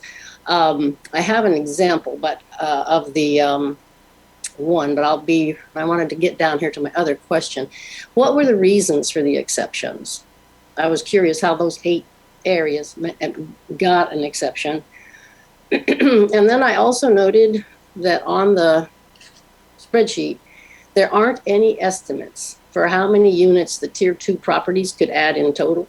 So if they're on there and we're trying to figure out if we want to use them or not use them, how do we know how many units that we can expect to get from that? Because, and you'll know why I'm asking in a minute, and then that I recommend that these tier 2 estimates be added before it goes towards to the city council for review. Thirdly, these are still questions. I have lots of other comments, but these are questions. Are any of the ADUs deed restricted? And the reason I ask that question is that I noticed on the chart that you show ADUs in several, very low income, moderate. Unless they're deed restricted, they can't be below market rate. They are all considered moderate rate or above market. Anyway, they're not deed restricted as far as I know. So that would be a question. And if it's the fact that they aren't deed restricted, then you would need to take them off of the VLI and LI and put them all under market rate. That's where we've been putting them to date. So that was about the ADUs. Some of the properties did not have addresses, so I didn't know how to find them. I did try to look up that other little number, but yeah, I don't know. I couldn't make that work. And then many of the sites in this report state that there is owner interest. And I was wondering, what form of interest does this take? And does it meet the requirement for substantial evidence? Because I didn't know if that just meant they entered it into our system or what. So I want to ask those questions, and then I will leave some of my other comments then for a little later. Okay, thank you, Connie. Next is Sue Bose. Welcome. Okay, well, will they not answer those now then? Oh, I'm sorry. Yeah, you're right. Can staff answer some of Connie's questions? I think we all have, interest in those answers. I mean, that ADU question is especially relevant, I think. Sure. Let me try, and I was taking notes. If I skip something, please let me know. On the 4 neighborhoods and special areas, there were some that really never had any sites, like Inspiration Heights, Rancho Rinconada, Oak Valley neighborhood. I don't believe they ever really had any viable housing sites. When you look at the special areas, such as the city center node, North De Anza, and the other heart of the city, again, I think there was just a call exercise based on the previous meetings to try to balance the sites, because a lot of those would have been going on the east side of De Anza. While they are major corridors, certainly the crossroads and heart of the city central, that was the primary reason we put them on as tier 2 locations rather than keeping them tier 1. So there weren't any reasons for exceptions. In some cases, they were smaller neighborhood sites that just didn't have good housing candidate properties. In the other larger special areas like the heart of the city, it was simply trying to balance things in line with the previous direction that we were given. In terms of the total tier 2 units, what we can do is the acreage for all of the tier 2 sites is provided, as well as the minimum density similar to the tier 1 sites. We could calculate that if a tier 2 site is recommended, for instance, and if it's an acre site at 30 units per acre, we can put that in as 30 total units. So it would match up the tier 1 sites. We just did not include the total units on this because the tier 1 sites were essentially what was being recommended. In terms of ADUs, there really are no deed restrictions on ADUs, and this is something that perhaps Andy can chime in as well, but HCD is getting this question from all of the cities as well in terms of how do we account for affordability with ADUs? And I think you can safely skew them down into the low and moderate income categories. Very low could be problematic, but I think ADUs are essentially fitting that category of affordable by design rather than a traditional BMR or deed restricted unit. And again, we're hoping to get, if there's more certainty provided by HCD with exactly what percentage breakdown we can use them as, we'll go with that. The comment about no addresses for some of the properties, there are a couple sites on there that were, I know, up near Stelling and Homestead. 2 of the sites were church properties. I believe one of them had like sand volleyball courts or a lawn area. That parcel did not have an address. There's a parking lot on there that does not have an address.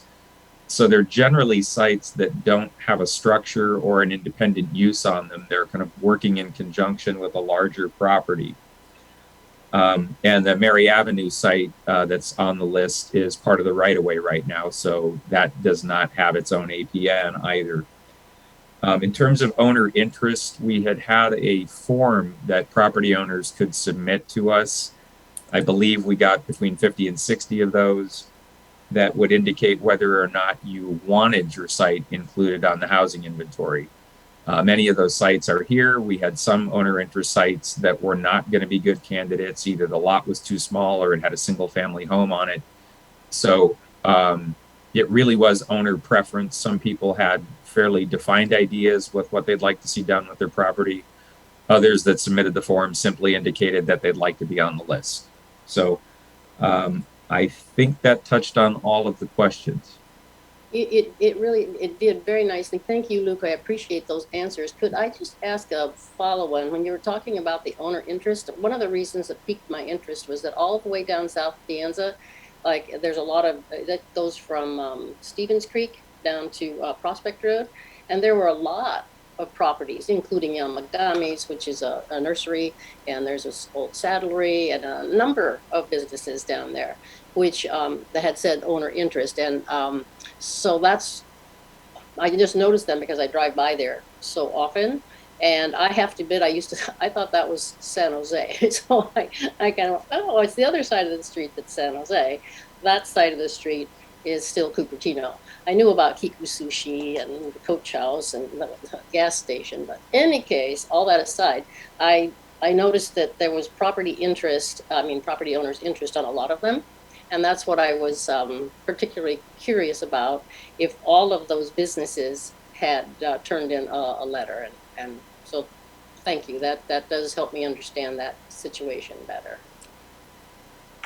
Okay, thank you. So, Luke, I thought that very few of those businesses expressed an interest. I think since the last meeting, we've had some come in. Yamagami's, I believe a planner had a conversation with them, but they have not submitted a formal owner interest letter. But some of the properties south of there, I think including the Summer Wind site and maybe the Kelly Moore has. Okay, thank you. Sue, you were next. Go ahead. Thank you, Commissioner Scharf. I just had a couple of comments, and one of the most important things that I think Commissioner Kapil brought up was the density. And when I looked at the chart that was provided to us on the general plan designation, the properties on the west side, and this also goes into what Commissioner Tatachari had also mentioned, the general plan designation for properties on the west side are much lower in density than the ones on the east side. And hence, the developments are all going towards the east side, and so it's going to be pretty skewed. So it's just an observation, and maybe the Planning Commission may have a hand in this, in trying to tweak that so that they can have higher density in those areas as well, at least in a few sites, so that it's not so lopsided. As a second comment that kind of came to my mind was something that Liana Crabtree brought up, which is that Route 51 going through the corridor and providing public transport. Because one of the big issues we have in Cupertino and in the Bay Area in general is lack of public transport. And when we are going in to put in high density housing in any of these areas, we really need to focus on public transport, and you have to work hand in hand with VTA so that they can, maybe establish routes to cover those areas. A second follow-up to that is, and this would be with the developer, is how many parking spots are they allowing for each of those units? Because what happens is in any new development, since I'm a realtor, I notice it in the new developments, there is very little parking. You may have maybe, if I have to go visit somewhere, which is in a condo unit or a townhome unit, you're lucky to find parking, a couple of blocks away, and then you have to traipse down all the way. So that's the next question that I had. And if someone could address that, that would be great.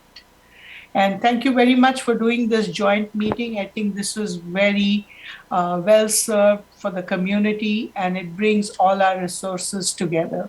And thank you to Commissioner Scharf for heading this effort. Thank you. Okay, thank you, Sue. So, Luke, would you like to answer Commissioner Bose's questions there?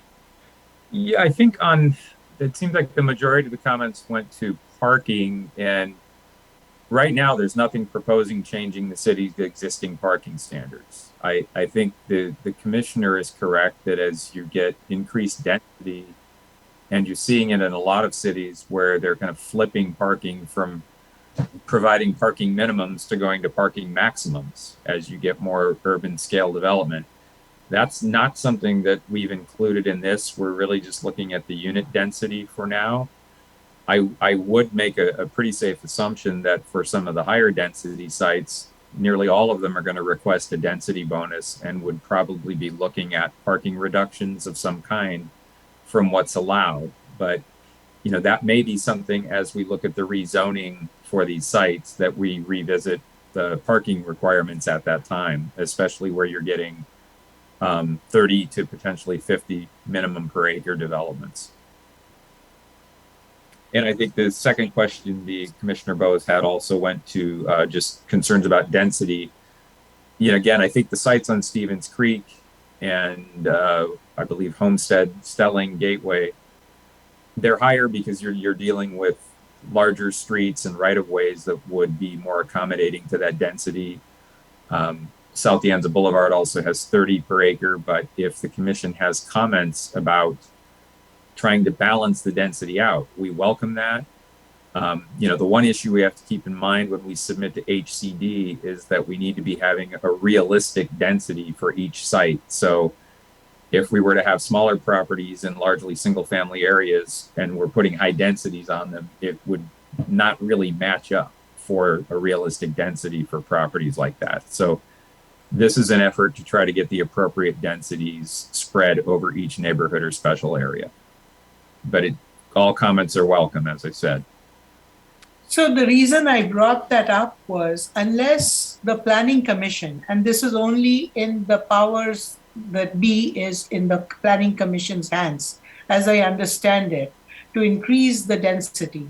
And unless the Planning Commission does anything about it, it's going to continue to be that more and more units will be put into major thoroughfares like Stevens Creek or De Anza Boulevard or Homestead, whatever have you.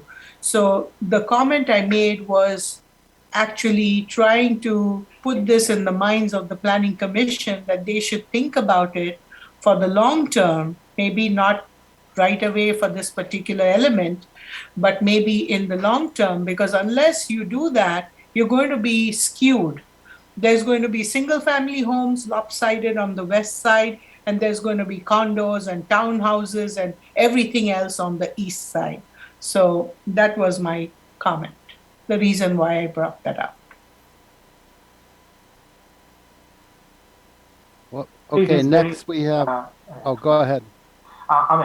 It is very obvious in the data. What Sue said is, anybody can see that. It's pretty much, you don't have to go through a long spreadsheet to see this, but it is fairly obvious. It's okay. Thank you. Next, Mooney. Thank you, Chair Shah. I have a bunch of general questions. Hopefully, those can be answered, and then I have specific comments about specific properties and all that. But those comments, I'll wait until we get through the areas. Right. So the first one is I've been asking for the Excel spreadsheet version of the 400 sites. Unless, with, as much data as possible so that I can kind of, go through it. Unless I missed something, the only spreadsheet that I saw was, what came from, Luke or the weekend. So I was wondering, what happened to that request of, all sites with as much attributes as possible in an Excel spreadsheet form so that, we can do the math and, sort and do a whole bunch of things. The only time I've seen it is in a PDF form at the beginning of the this discussion. So do you know what happened to that request? Well, I think the goal was to try to get this to an easier decision point and focus the sites down, because we're looking at, even with what we have now, I could see where we would be well over the RENA, plus even the 30% that, going back to I think it was 396 properties, you're correct, in February. Yeah. So it was a very large amount, and yeah, it was not in Excel, but it was in a very, very long list of properties, many of which really shouldn't have been there. They were undersized, or there were a lot of reasons why they wouldn't work. Okay. It just seemed like a difficult thing to go back to that very large amount of properties and to try to get this moving along. Okay, so yeah, no, I understand. I like the latest version that I got, with the recommendation and all that, but I would have liked to see, the raw data, right? For me to, because the sites that did not make the cut, I don't know what we are missing, right? So that's the reason. Anyway, so second one, any reason why the larger sites on the Bub Road and Imperial Avenue and near the post office, none of them made the cut in the tier 1 and tier 2. And that's part of, heart of the city. If you really look at, those properties, I'm sure, I'll bring it up, when we focus on that particular area. So, and also it aligns with, the comments that, one of the residents made, Liana Crabtree, I think it's on the way, on the route of, Route 51, right? So larger sites, focused in that area on both sides of, Stevens Creek, on the bus route, and none of those properties, made the list, right? So I'm a little bit surprised, why that's the case. Yeah, I think again there are quite a few sites on Stevens Creek that are on tier 2, which they're on the list in that sense. Yeah, no, not the ones that I'm talking about on the Bub Road and on Imperial Avenue and next in and around the post office. Hugh, go ahead. Yes, can you hear me better now, Chair? Yeah. Okay, perfect. So the sites that you're talking about, sir, on Bub Road, there is no owner interest from any of the sites on Bub Road. Many of those have long-term leases with reputable companies, and they are not willing to give up those leases. I think the exercise is to not do a paper exercise, but to actually try to have sites that will get developed within the next 8 years. Of course, if there is anybody in the community that has any information about these sites being, available for development, we're certainly happy to recommend those sites to be housing sites as well. With regard to the sites, there are a couple of smaller sites along Stevens Creek. The city's general plan does account for a rural-urban transition at 85.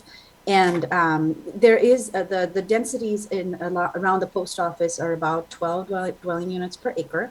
That's from the general plan. Of course, if this is, the overall, we'll need a much larger discussion about, should all these densities be raised? Sure, if that is what this Planning Commission recommends, we're happy to take that recommendation to the City Council. But at this point, those are the general plan policies. There's a specific plan for the area, all of which talk about a lower, not a lower density, but a higher density, like a mid-range density of 12 dwelling units per acre, at which many of these sites are already permitted for housing. So if there is any housing, and also have existing housing on it, there I think maybe only 2 or 3 sites that don't have housing over there in that neighborhood back there. So from the statement that you made, should I infer that everything that's in tier 1 and tier 2, we do have an interest from the landowner, every one of them? No, not everyone, but in terms of, but there are larger sites with more potential for development that there is, that they may not have that kind of long-term lease that we're aware of that are on the Bub Road sites. Okay, so that explains the Bub Road. What about the Imperial Avenue? Because there are quite a few large sites there. There are like, some auto shops and things like that. I doubt. Those sites are about 10,000 square foot, sir. Not of the acreage that, that we're aware of. There is the Results Way campus, which Apple does occupy and does have a long-term lease on it. But aside from that, on Imperial Avenue, there are not very many large sites. Okay. So if I'm a site owner for one of these sites in the list, what does it mean for my site being on a tier 1 list versus tier 2 list? Is anything changing, from what it is now to, when it goes on a tier 1 list, what happens to it? And if it goes on a tier 2 list, what happens to it? So if you would want to think about it, you want to think about tier 1 sites as the sites that will end up in the housing element. The tier 2 sites are just for your consideration to think about, whether you want to replace one of the currently proposed tier 1 sites with a tier 2 site.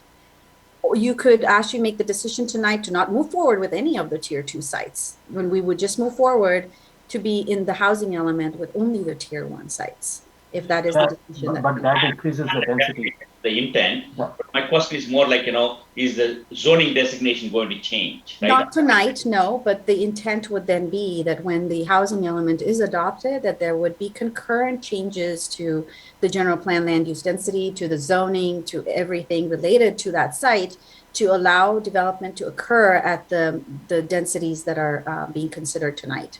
That is for the tier 1 sites, right? Tier 2. Correct. I mean, depending on the Planning Commission's recommendation tonight, we would massage the list that you have, that we presented to you, and move that forward to the City Council based on your recommendation tonight.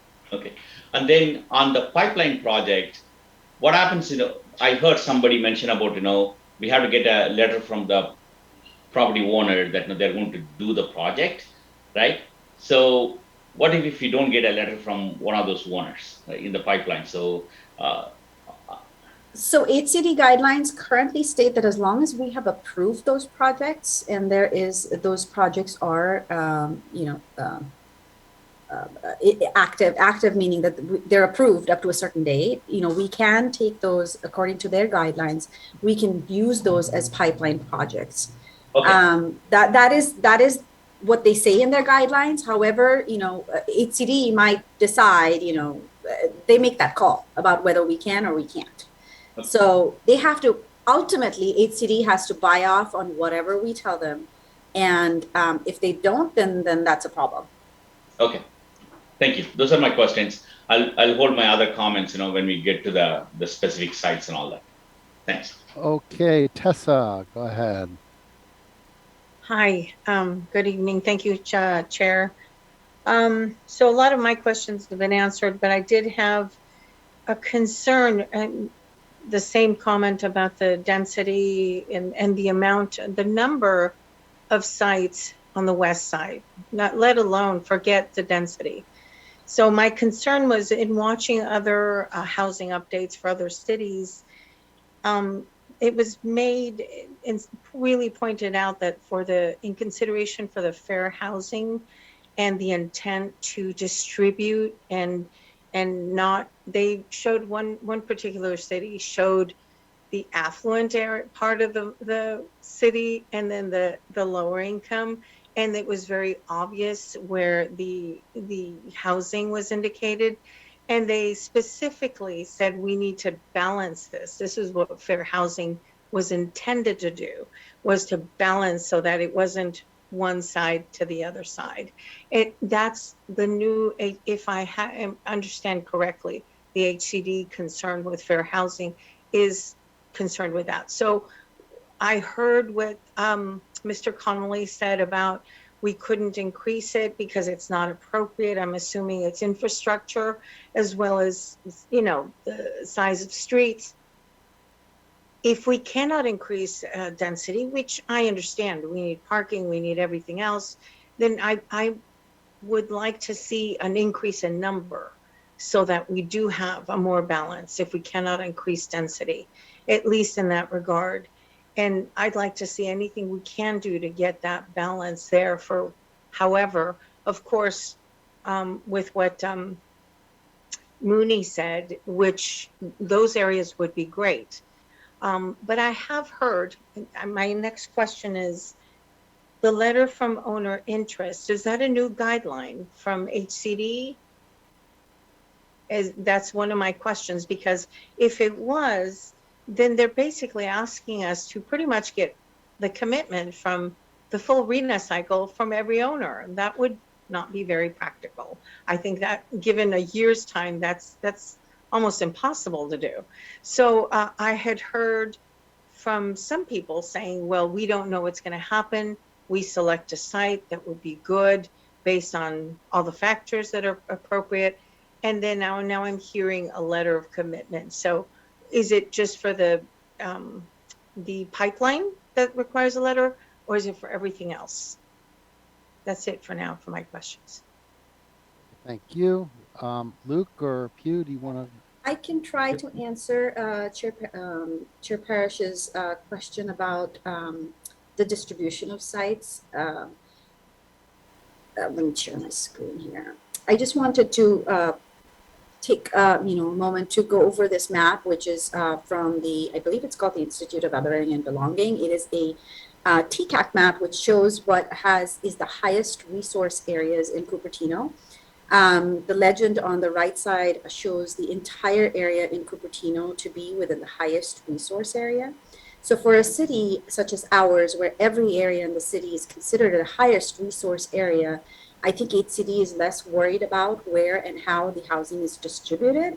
I think this is more important in cities where they have other areas, such as the Annette Legend, which is high segregation and high poverty, lower resource, and then highest resource. In cities such as those, they're more concerned about, are you placing more housing in that case within what is a highest resource area within a city that has lots of differences in characteristics.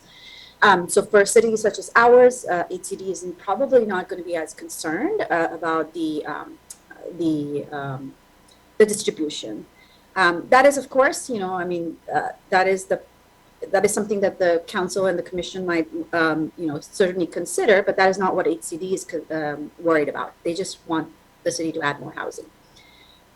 With regard to the letter, anything that we can do to convince HCD that particular, we've gone through the exercise of determining whether that site will get developed or has a higher chance of likelihood of development within the next housing element cycle. That is what they're looking for. They're not necessarily looking for commitments for every site within the city, but where there is a better chance, where we can prove that we've done that, gone through that exercise, and it's not just a paper exercise of just placing housing wherever. That would certainly strengthen our housing element with a better chance of certification from HCD. I think those are the two questions that I heard. If I missed something, please let me know. Just want to make a comment on the views. This thing. There is when you make a lopsided distribution like what you have done, sorry being blunt there, the problem is that you are not only affecting the schools in that neighborhood, because you have increased the density to a greater extent in one side of the city and to lot less on the other. But all other resources, transportation or any other retail or whatever, is unequally distributed because there is too much load on one side of things versus the other. Just to point out, Sanjeev, can you wait? It's not your turn right now, and you'll have another chance to speak if you wish. So I just wanted to respond. Thank you, Chair. If I may just have one more, where I can see, yes, I can see why all of the city would be included in the high potential. But I think we know that, the renters in the Rancho Rinconada area with hardly any resources for, parks and whatnot, and overcrowded schools fare not as well as other areas, not even just the west side, but other areas. So I think I would like to see consideration where it's more balanced throughout the city for those reasons, whether or not it's HCD. But thank you for letting me know. I'm glad to hear that HCD isn't going to have a problem, hopefully, with that. All right, thank you, Chair Parrish. Wait, Govind, did you already speak? I don't remember. I did speak, but I didn't ask a question. I wanted to ask a question this time. Well, we'll bring you. Well, okay, go ahead. Go ahead and ask your question. So the information that has come to our light is essentially that HCD doesn't make a decision in terms of how we go about choosing our sites. And we already know there is a lot of skew in the city. And I heard comments from the planning department about, when they were talking about the rural-urban divide. I think when we are a high resource city, that absolutely makes no sense. I would like to know their response to that particular question. Why we continue to continue to use that terminology when we know we are a high resource city. That is first question. Second question is that when it was pointed out that hey, it doesn't make sense to add density when it's in a certain neighborhood, but we do know that you know a very inappropriate amount of density has been added on the east side next to the single family homes. We have a Manhattan kind of a development. So it just doesn't make sense. How is it right for one part of the city and it's not right for the other part of the city? So I think I would like an honest reply to both these questions, because I think we should not make a site selection without really understanding whether it is a planning department which makes the call or whether it's a Hcd which makes a call. Till that this time we were thinking it's Hcd, but now we know that it is something within the planning department. So we definitely want planning department to address this particular skew and this kind of a lopsidedness. Thank you. Sure, I can try to answer. I can try to address a little bit through the chair if the chair allows me. Yeah, go ahead. So this is longstanding policy. The city can decide how it wishes to change its policy. This is not a planning department decision. This is based on what has been planning policy since since at least the late 70s.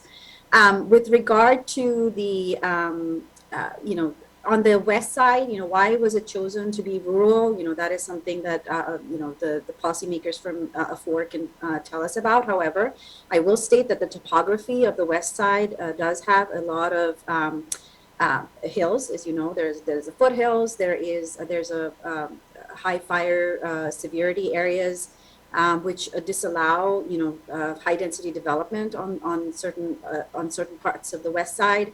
There aren't as many large lots on the west side that are available for development in what is might be considered the flatter part of the west side. So in general, yes, there is much more development on the east side, but that's because there are much larger lots on the east side along Stevens Creek Boulevard, even along the Yanza Boulevard. And so that is the reason why historically that has happened. Yes,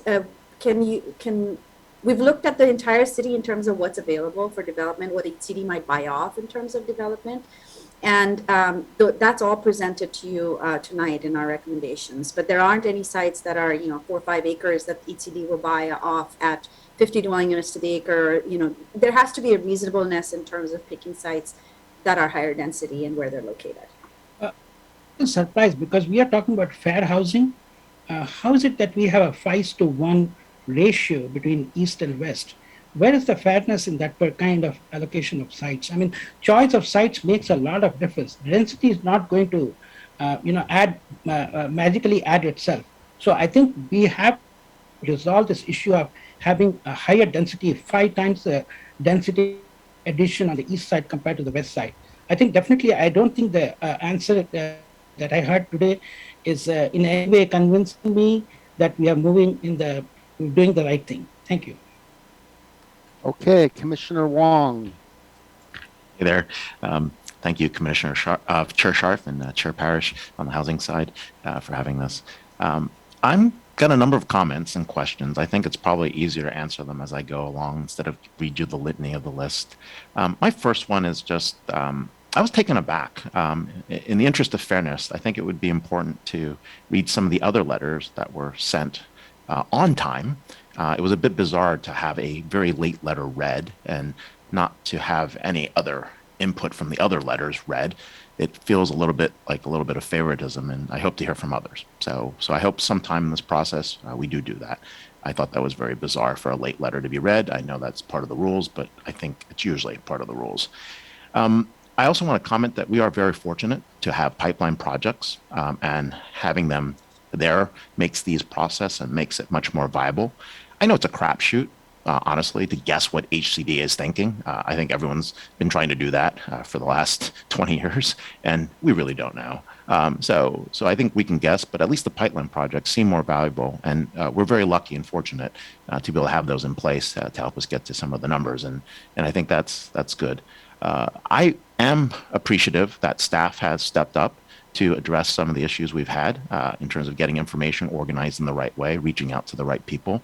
I am still very confused as to when do we actually ask for permission and when we don't and make the assumptions. I think that's the inconsistency that many of the commissioners here are asking about. And I wish and I hope staff can answer when we do that or when we don't do that. It doesn't seem to be clear. So I'd hold on that. And then the other point I have here is really around adjusting density on the west side from an equity perspective. I think if we were short of sites, I would do that. At this point, like, I don't think it makes sense to add density where we don't need to come up with the numbers for density. It just creates an opening for making housing less affordable by actually making property more valuable to be able to actually increase the cost of housing per square foot, which is what's been going on. But it's something I think we should consider for GPA, at least in the next cycle. It's definitely a valid point. The history of leadership in Cupertino has been a west versus east issue where everything's been dumped on the east. And I think it's been apparent in terms of how decisions were made. And I think that's the equity issue that east side people are saying about the west side in terms of amenities. It is nice that we are high resourced as people look at that. But let me give you an example of that. And this is my first question that I'd like to answer right away. Did we reach out to Pizza Hut and the Fontana sites? I mean, these are heart of the city, crossroads and central. I mean, we should have some units there at least. So do we at least make the attempt to say they're pretty big pieces that could be pieced and parceled together for development should we want to go do that? So let's start there. What's up with Pizza Hut and Fontana?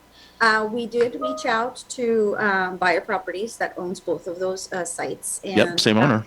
Same owner, and we've called them, we've emailed them, and actually several times we have not heard back from them. But as I pointed out last time, both the Pizza Hut site and the Fontana, so let's talk about the Fontana site first. So the Fontana site actually has a parking lot that it shares with the Staples building. If the Staples building is not part of the discussion, which Staples does have a longer term lease, I believe, then having the Pizza Hut on one side and the Fontana, it would be very hard for that those sites to develop as housing pieces, and they don't add up to a whole. They don't add up to too much in terms of a number of housing units. But yeah, and we did not, that whole area is owned contiguously by the Buyer Properties, and it didn't seem that they were interested in developing at this time because they did not indicate that. And there have been several attempts to contact them. So that's what, about half an acre in terms of property size? Probably about 20,000 square feet, is that correct? Just roughly. I mean, you can ballpark it. I won't hold you to it, right? They can build underground parking if they need to. They could build up. They could do mixed retail.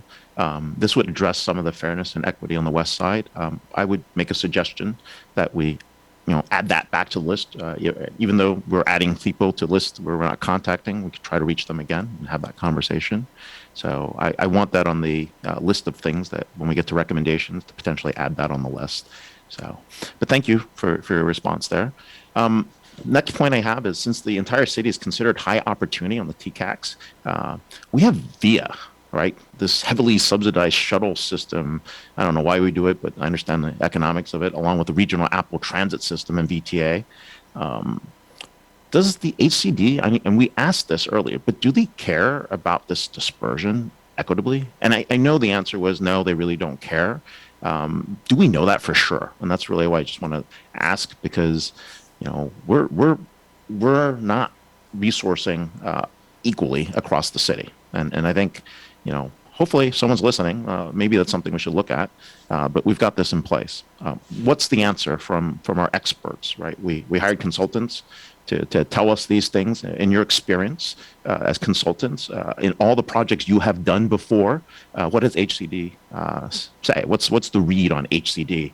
I mean, that's part of why we hire professional services firms. I will defer to Andy on that question about the regional inequities. So I want to be careful about the word equity. It can be used in many different ways. And as far as our experience and our understanding and our research with others' experience, for a city that is entirely a high resource area, the most important thing is that we don't group all of our affordable housing within, say, one quadrant of the city. So as long as it's got some amount of dispersion throughout the city. What we've done here, though, is we've begun from the ground up. We've started with all the sites that we could find that were between a half acre and 10 acres, because that's the low threshold for what may be considered as a reasonable site for development of housing through HCD, through their memo. So that was the radically inclusive, transparent process that we've brought throughout this Planning Commission review of potential sites. That was nearly 400 sites, and we heard loud and clear the priority to equally consider sites, both east and west, within the city of Cupertino. And any site in the west that we thought was possibly reasonable, we have elevated and brought forward in our tier 1 site, in our tier 1 list. We also have sites that would absolutely be considered reasonable, but if they were on the east, some of them have now been incorporated in the tier 2 site, really primarily for this greater perceived equation between the east and west. So we are using all of our resources to discover any site on the west that could be included, and we've brought you our strongest recommendation among a large team of consultants and also staff recommendations. So this is our list, and we look forward to working with you through it for both tier 1 and tier 2. We've also made it available within our mapping program for anyone who has additional sites that they want us to maybe look at again or look at anew. And we're happy to do that as we hopefully bring this to council with our next steps. So I appreciate the answer on the discovery process of how we actually came to the catalog of sites that are available. Your professional judgment, how many projects have you worked on with HCD in the past? Our team has worked with HCD on numerous projects, over at least 10 different ones. Okay, and how many have you personally worked on, as I'm counting on your opinion here? I'm working on 6 of them right now, and they are all in the Bay Area, so they all have the same deadline, but they're all working at different paces. And these are all first-time projects, is that correct? I'm working with a team of experts who have had long careers in working with HCD. So I'm personally mentored. I'm the face of the team as far as participating in these public meetings, but that doesn't mean that their experience isn't walking with me. No, that wasn't the question I asked. The question I asked is how many you personally worked with, and it sounds like you've just started, but you have, in your professional judgment, that we should disperse where possible. Is that correct?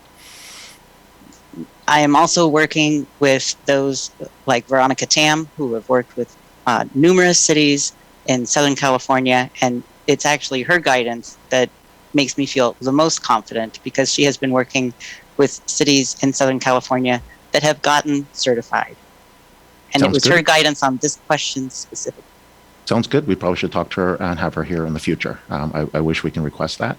My next question, thank you for your answer. My next question is South De Anza is an interesting area to develop. It might actually balance out what's going on with the De Anza Urban Village on the east side, which is also developing with massively zero setbacks, massively zero, still zero. What is the density and setback planned on South De Anza on the east side of the street? And this is kind of where I think our resident Leanna was asking about the 51 line. Does staff have an answer to that?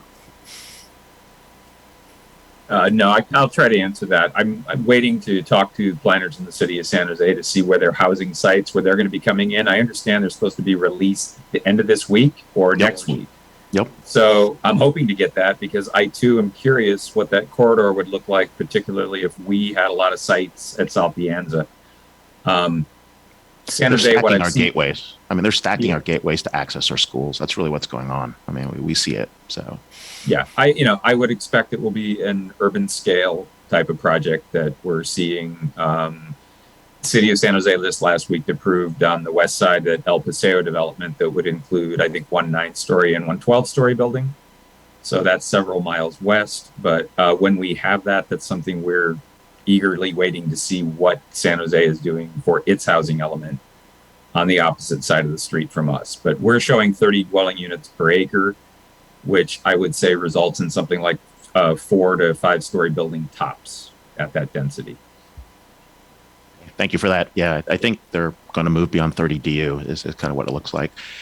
Related to that, on the south side, I'm looking at the list as well. The new senior development on South De Anza near Yamagami's is also not very walkable or bikeable, and with zero setbacks, no class 4 bike lanes or street trees.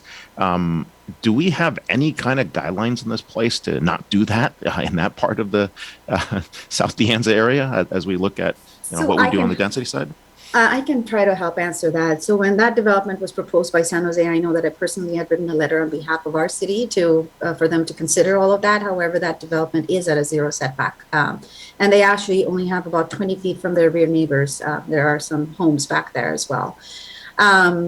With regard to what's on South De Anza, currently, I believe there is a requirement to have a landscape easement along South De Anza Boulevard with trees, etc. However, with the increased density, that is certainly something that, we'll have to consider, reconsider or look at again to make sure that that kind of development can continue to occur with that landscape easement. Or at least adjust heights to make sure that it can be accommodated, the kind of density that we're anticipating can be accommodated over there. With that said, of course, state density bonus law, of course, puts everything in for a toss. But in terms of a regular, development that is not using state density bonus law, Is there a development that doesn't use state density bonus law? Not anymore, sir. I wish I could tell you that there are ones, if they're above a certain density, even townhome scale, these days everything goes for a density bonus. 5 units or more, they're going to go for a density bonus. Understood. I do have an interesting question that was related to Commissioner Cunningham's question on ADUs. I thought it was an astute question in terms of what the deed restrictions would be. Part of getting ADUs in place was to help with affordable housing. And is that something that we can consider? Is that something we can consider as well to create those deed restrictions, or is that a burden that's not allowed under the ADU law? I can try to answer that, and maybe Andy, you can jump in as well because you probably have a little more background on it. But I believe that there was a survey conducted earlier last year, I want to say, of ADU owners. And based on the survey results, the ABAG and MTC's consultant, who is also our planning collaborative consultant, came up with a memo based on the data that came out. To provide a split, which was a 30-30-30-10 split, I believe, which basically is a 30% VLI based on the information that was received, that about 30% of the ADUs in the region are VLIs, being rented at VLI rents, 30% are at low income rents, 30% are moderate income rents, and 10% are at above moderate income rents. And so based on that data, I believe there was a memo that was written by these consultants to Hcd, and I believe they're waiting for final guidance from Hcd on the matter. But at this point, I believe that they've been verbally told that this seems okay to use, which is why that is what is reflected in the data that we indicated on the spreadsheet. Andy, did you want to clarify that any further? Well spoken. Thank you so much, Pugh. That's correct. All right, cool. Thank you. That's all on my end. Just to go back really quick, Commissioner Wong, in terms of requiring deed restrictions, I don't believe we can require deed restrictions, but that's where the breakdown comes from, is that survey. No, I totally understood. I understand that we can't do deed restrictions. I just wanted that spoken publicly so we understand where that came from. Chair Scharf, I hope we read other letters. I felt that very unfair. And I hope we can add the conversation point about having staff potentially suggesting to staff, since we can't direct staff, but suggesting the staff reach out again to the folks at Pizza Hut in Fontana. If you're paying attention, that's a wonderful site to do mixed use, especially heart of the city. And it would help with the density. We'll use that term loosely, Andy, equity on that end of the side. So thank you very much. All right. Thank you, Chair Wong. Yeah, that's a good point. If we were not able to reach buyer properties, that seems odd that we could not at least get them to say, hey, we have no interest in this. I mean, how hard is it to actually get I mean, we know where their office is. You know, we could even, just go in there and ask them. Anyway, so I had a couple of questions. Everyone else is gone. I will give the other three people another couple of minutes after I ask my questions. So I was kind of upset when I heard the phrase equally distribute sites, because I don't think that's what we really asked for. We wanted to equally distribute the number of units. When you have a site with 1,000 units and a site with 10 units, it may be the same number of sites, but it's certainly not the same number of units. And with so many pipeline sites on the east side, it's also not relevant just to compare only the non-pipeline sites. We want to get some balance back between the east and the west, since there's such a massive quantity of units going in on the east side. And then Jennifer Griffin mentioned that in some other cities, sites are being included in a housing element even when there has been no interest expressed by the property owner. And I guess there was one site where we did that, that Peggy Griffin mentioned. But are we allowed? I mean, could we do some of the sites on Imperial and Bub and say, hey, we think this is a good site for housing, even though the property owner has never expressed an interest? I mean, I can't imagine cities are getting away with that. I mean, if I was HCD, I would, say, hey, that's nice that you want housing there, but we're not going to consider those sites. And let's see, what was the other question I had? Oh, this was from conversation with city in Southern California. So they said the pipeline projects are not being challenged by HCD as long as the property owner has not expressly stated that they have abandoned the project.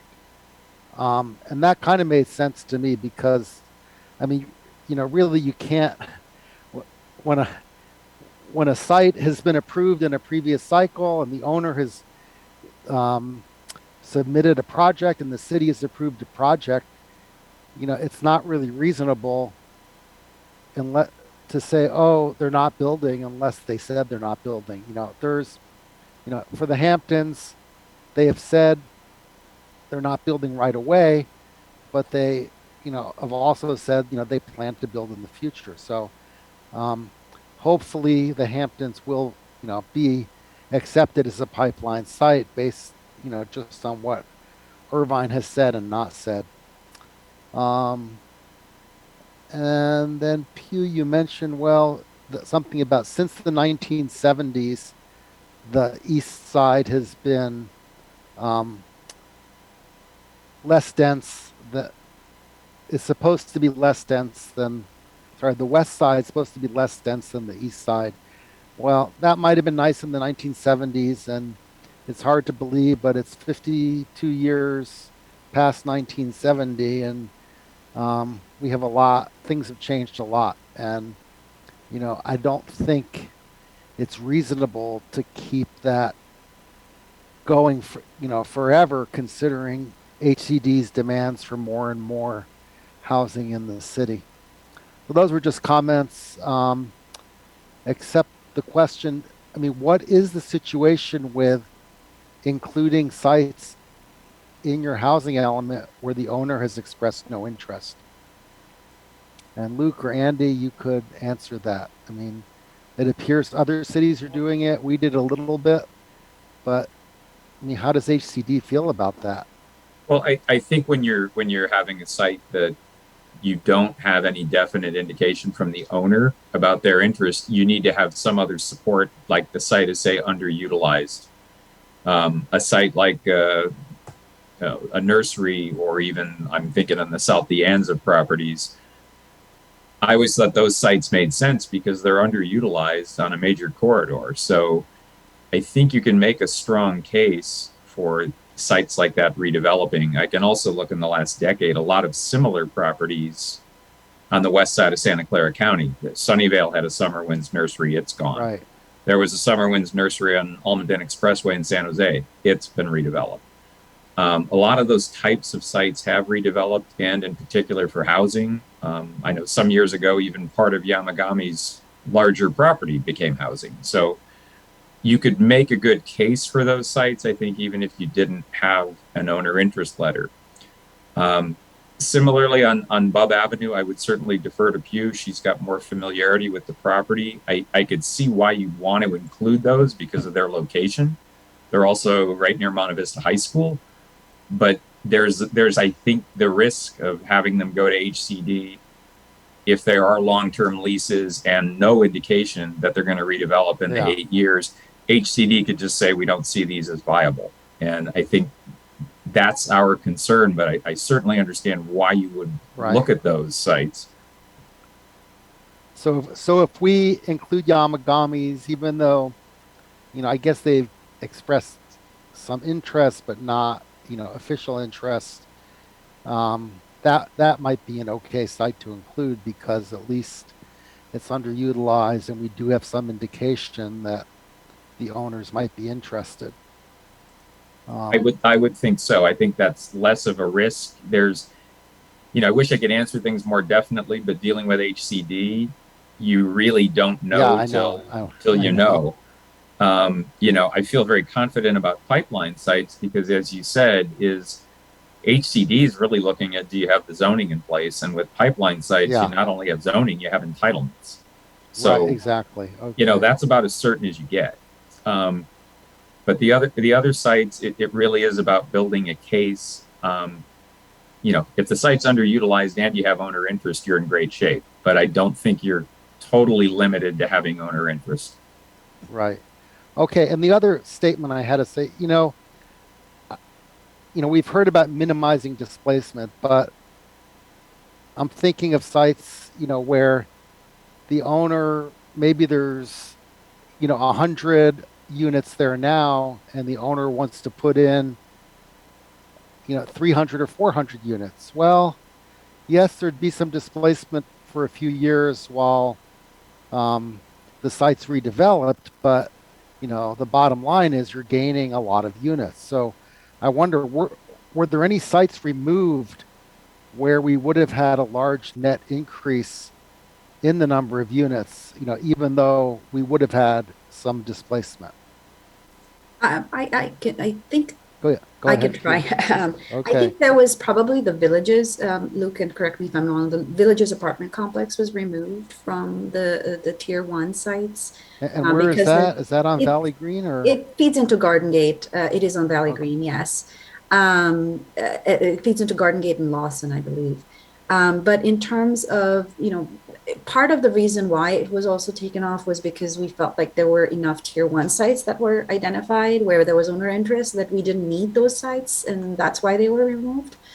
In terms of displacement, that is something that we could potentially address with policies on the housing policy side for how to address that displacement, whether that's a first right of, purchase or, things like that. I mean, there's a lot of policies out there regarding displacement. I know Mountain View's working on a displacement strategy as well.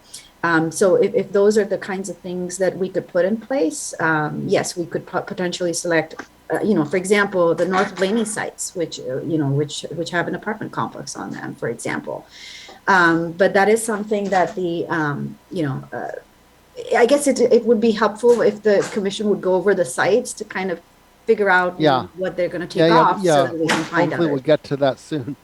But I mean, my feeling is, yes, displacement's bad, but if we're gaining a lot of units by, of course there's going to be tear down rebuilds. So I think it's an acceptable compromise to include sites like that if you're gaining a significant number of units by tearing down an old complex and rebuilding. Okay, it's already 9:15. I'm going to there's 5 people with their hands up. So if you could each, all of you have already spoken, so I'll give you each another 2 minutes. And if we can get that on the timer. And first we have Connie Cunningham. Go ahead. Thank you, Chair Sharp. I appreciate this opportunity to speak. It's been mentioned a few times, and it's the pipeline project. Hamptons is a big pipeline project. It has 600 expected new homes. In order to do that, the builder needs to displace 342 units, including below market rate units. Also, Biltmore Apartments is at the same address, and it's going to displace specifically below market rate homes. Since displacement is a key part of what we're wanting to do, we have to recognize that by tearing down and rebuilding, you're making it more expensive to start with, and you're not going to have as many affordable at the current rate as there are now. And that one, I don't know if it's the same as what you're talking about, Site 9B, a Tier 2 potential, could replace 108 existing apartments at the point. And it shouldn't even be on the list, whether Tier 2 or otherwise. So I just want to emphasize that I don't really agree with the idea that it's okay to have some displacement, because displacing it, gets rid of whatever the current environment for financing and stuff is now and replaces it with a more expensive one.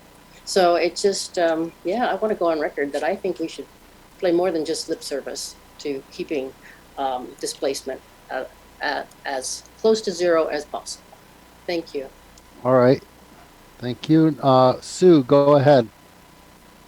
So real quick, I wanted to take a moment to thank the chair of both the commissions and also the consultants and the city staff that put in an awful amount of work to come up with this report and recommendation. And I understand that it may be too late to make changes at this point in time with the sites.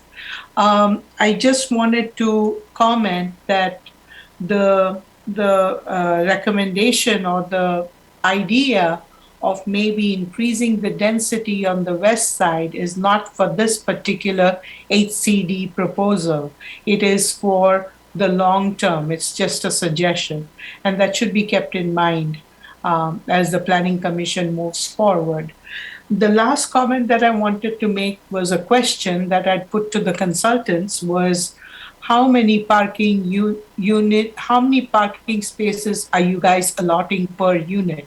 That was never answered. So if you can give me a direct answer, is it one parking per 3 units, or is it 1 per unit? I would appreciate that. Thank you very much. Okay. Chair Sharf, if I may. Yeah, go ahead and answer that. Yes, two things. I did want to report some happy news. We just literally got confirmation about 3 minutes ago from the owners of Yamagamis that they're interested in developing. We don't know exactly at what density, but I just got an email, so I did want to report on that. And secondly, with regard to parking, we have parking standards in the parking ordinance. If it is a townhome, my understanding it is 2.8 spaces per unit, which is of 2 of which has to be enclosed, 0.8 needs to be open. For apartments, it's 2 per apartment.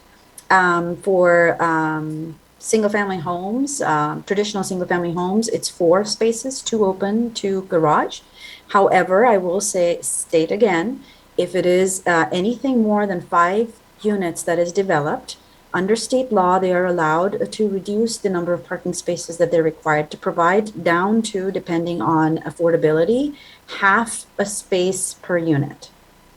So I just did want to put that out. So regardless of what our requirements are, if it is more than 5 units that is being developed, in most cases, a developer will ask for a parking reduction that they're entitled to under state law. I appreciate that very much. Thank you so much. Yeah, thank you. And by the way, Sue, this is not set in stone. We can make changes. It is not too late. And I think we will be expected to. Okay, Sanjeev, 2 minutes. Go.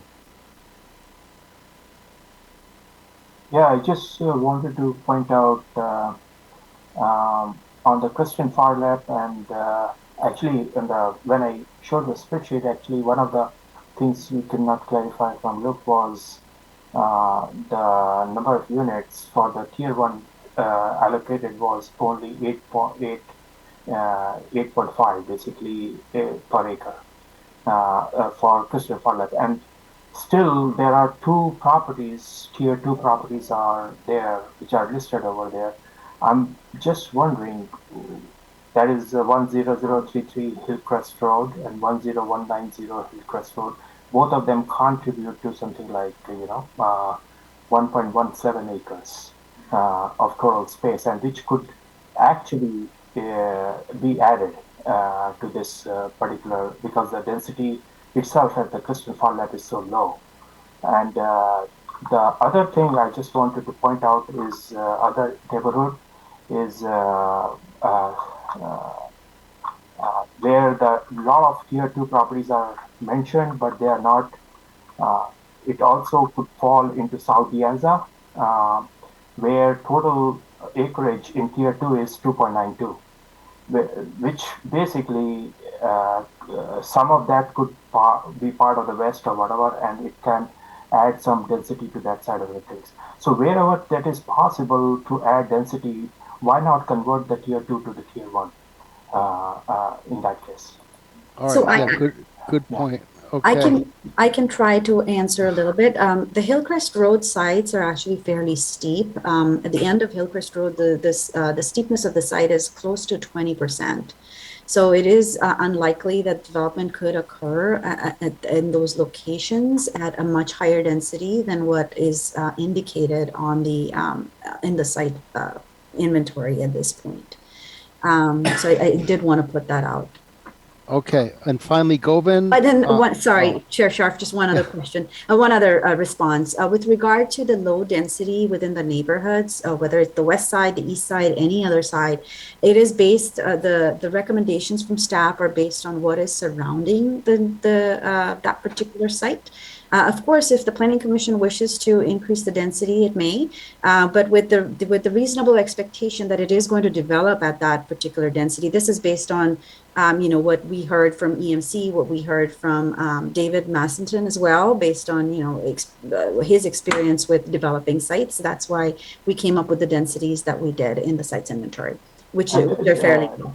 Okay. Is that something you have for South Piazza also? Because there are a lot of 2.92 acres in there in tier two, and that again, we felt that the tier one sites were met the city's RENA requirement, which is why we didn't include all the tier two sites. But that is for the Planning Commission to decide whether it wants to replace sites. Thank you. Okay, Govind, 2 minutes. Okay, and then we'll take a break. Go. My main thing is related to equity. I would like to make sure that when we are doing side by side, going to via side by side, we consider both the tier one and tier two sites on the west side, because I think we need to fix this east-west imbalance, and this is the only opportunity we have. We don't have any other opportunity. Otherwise, we'll have the same kind of struggle at the council level.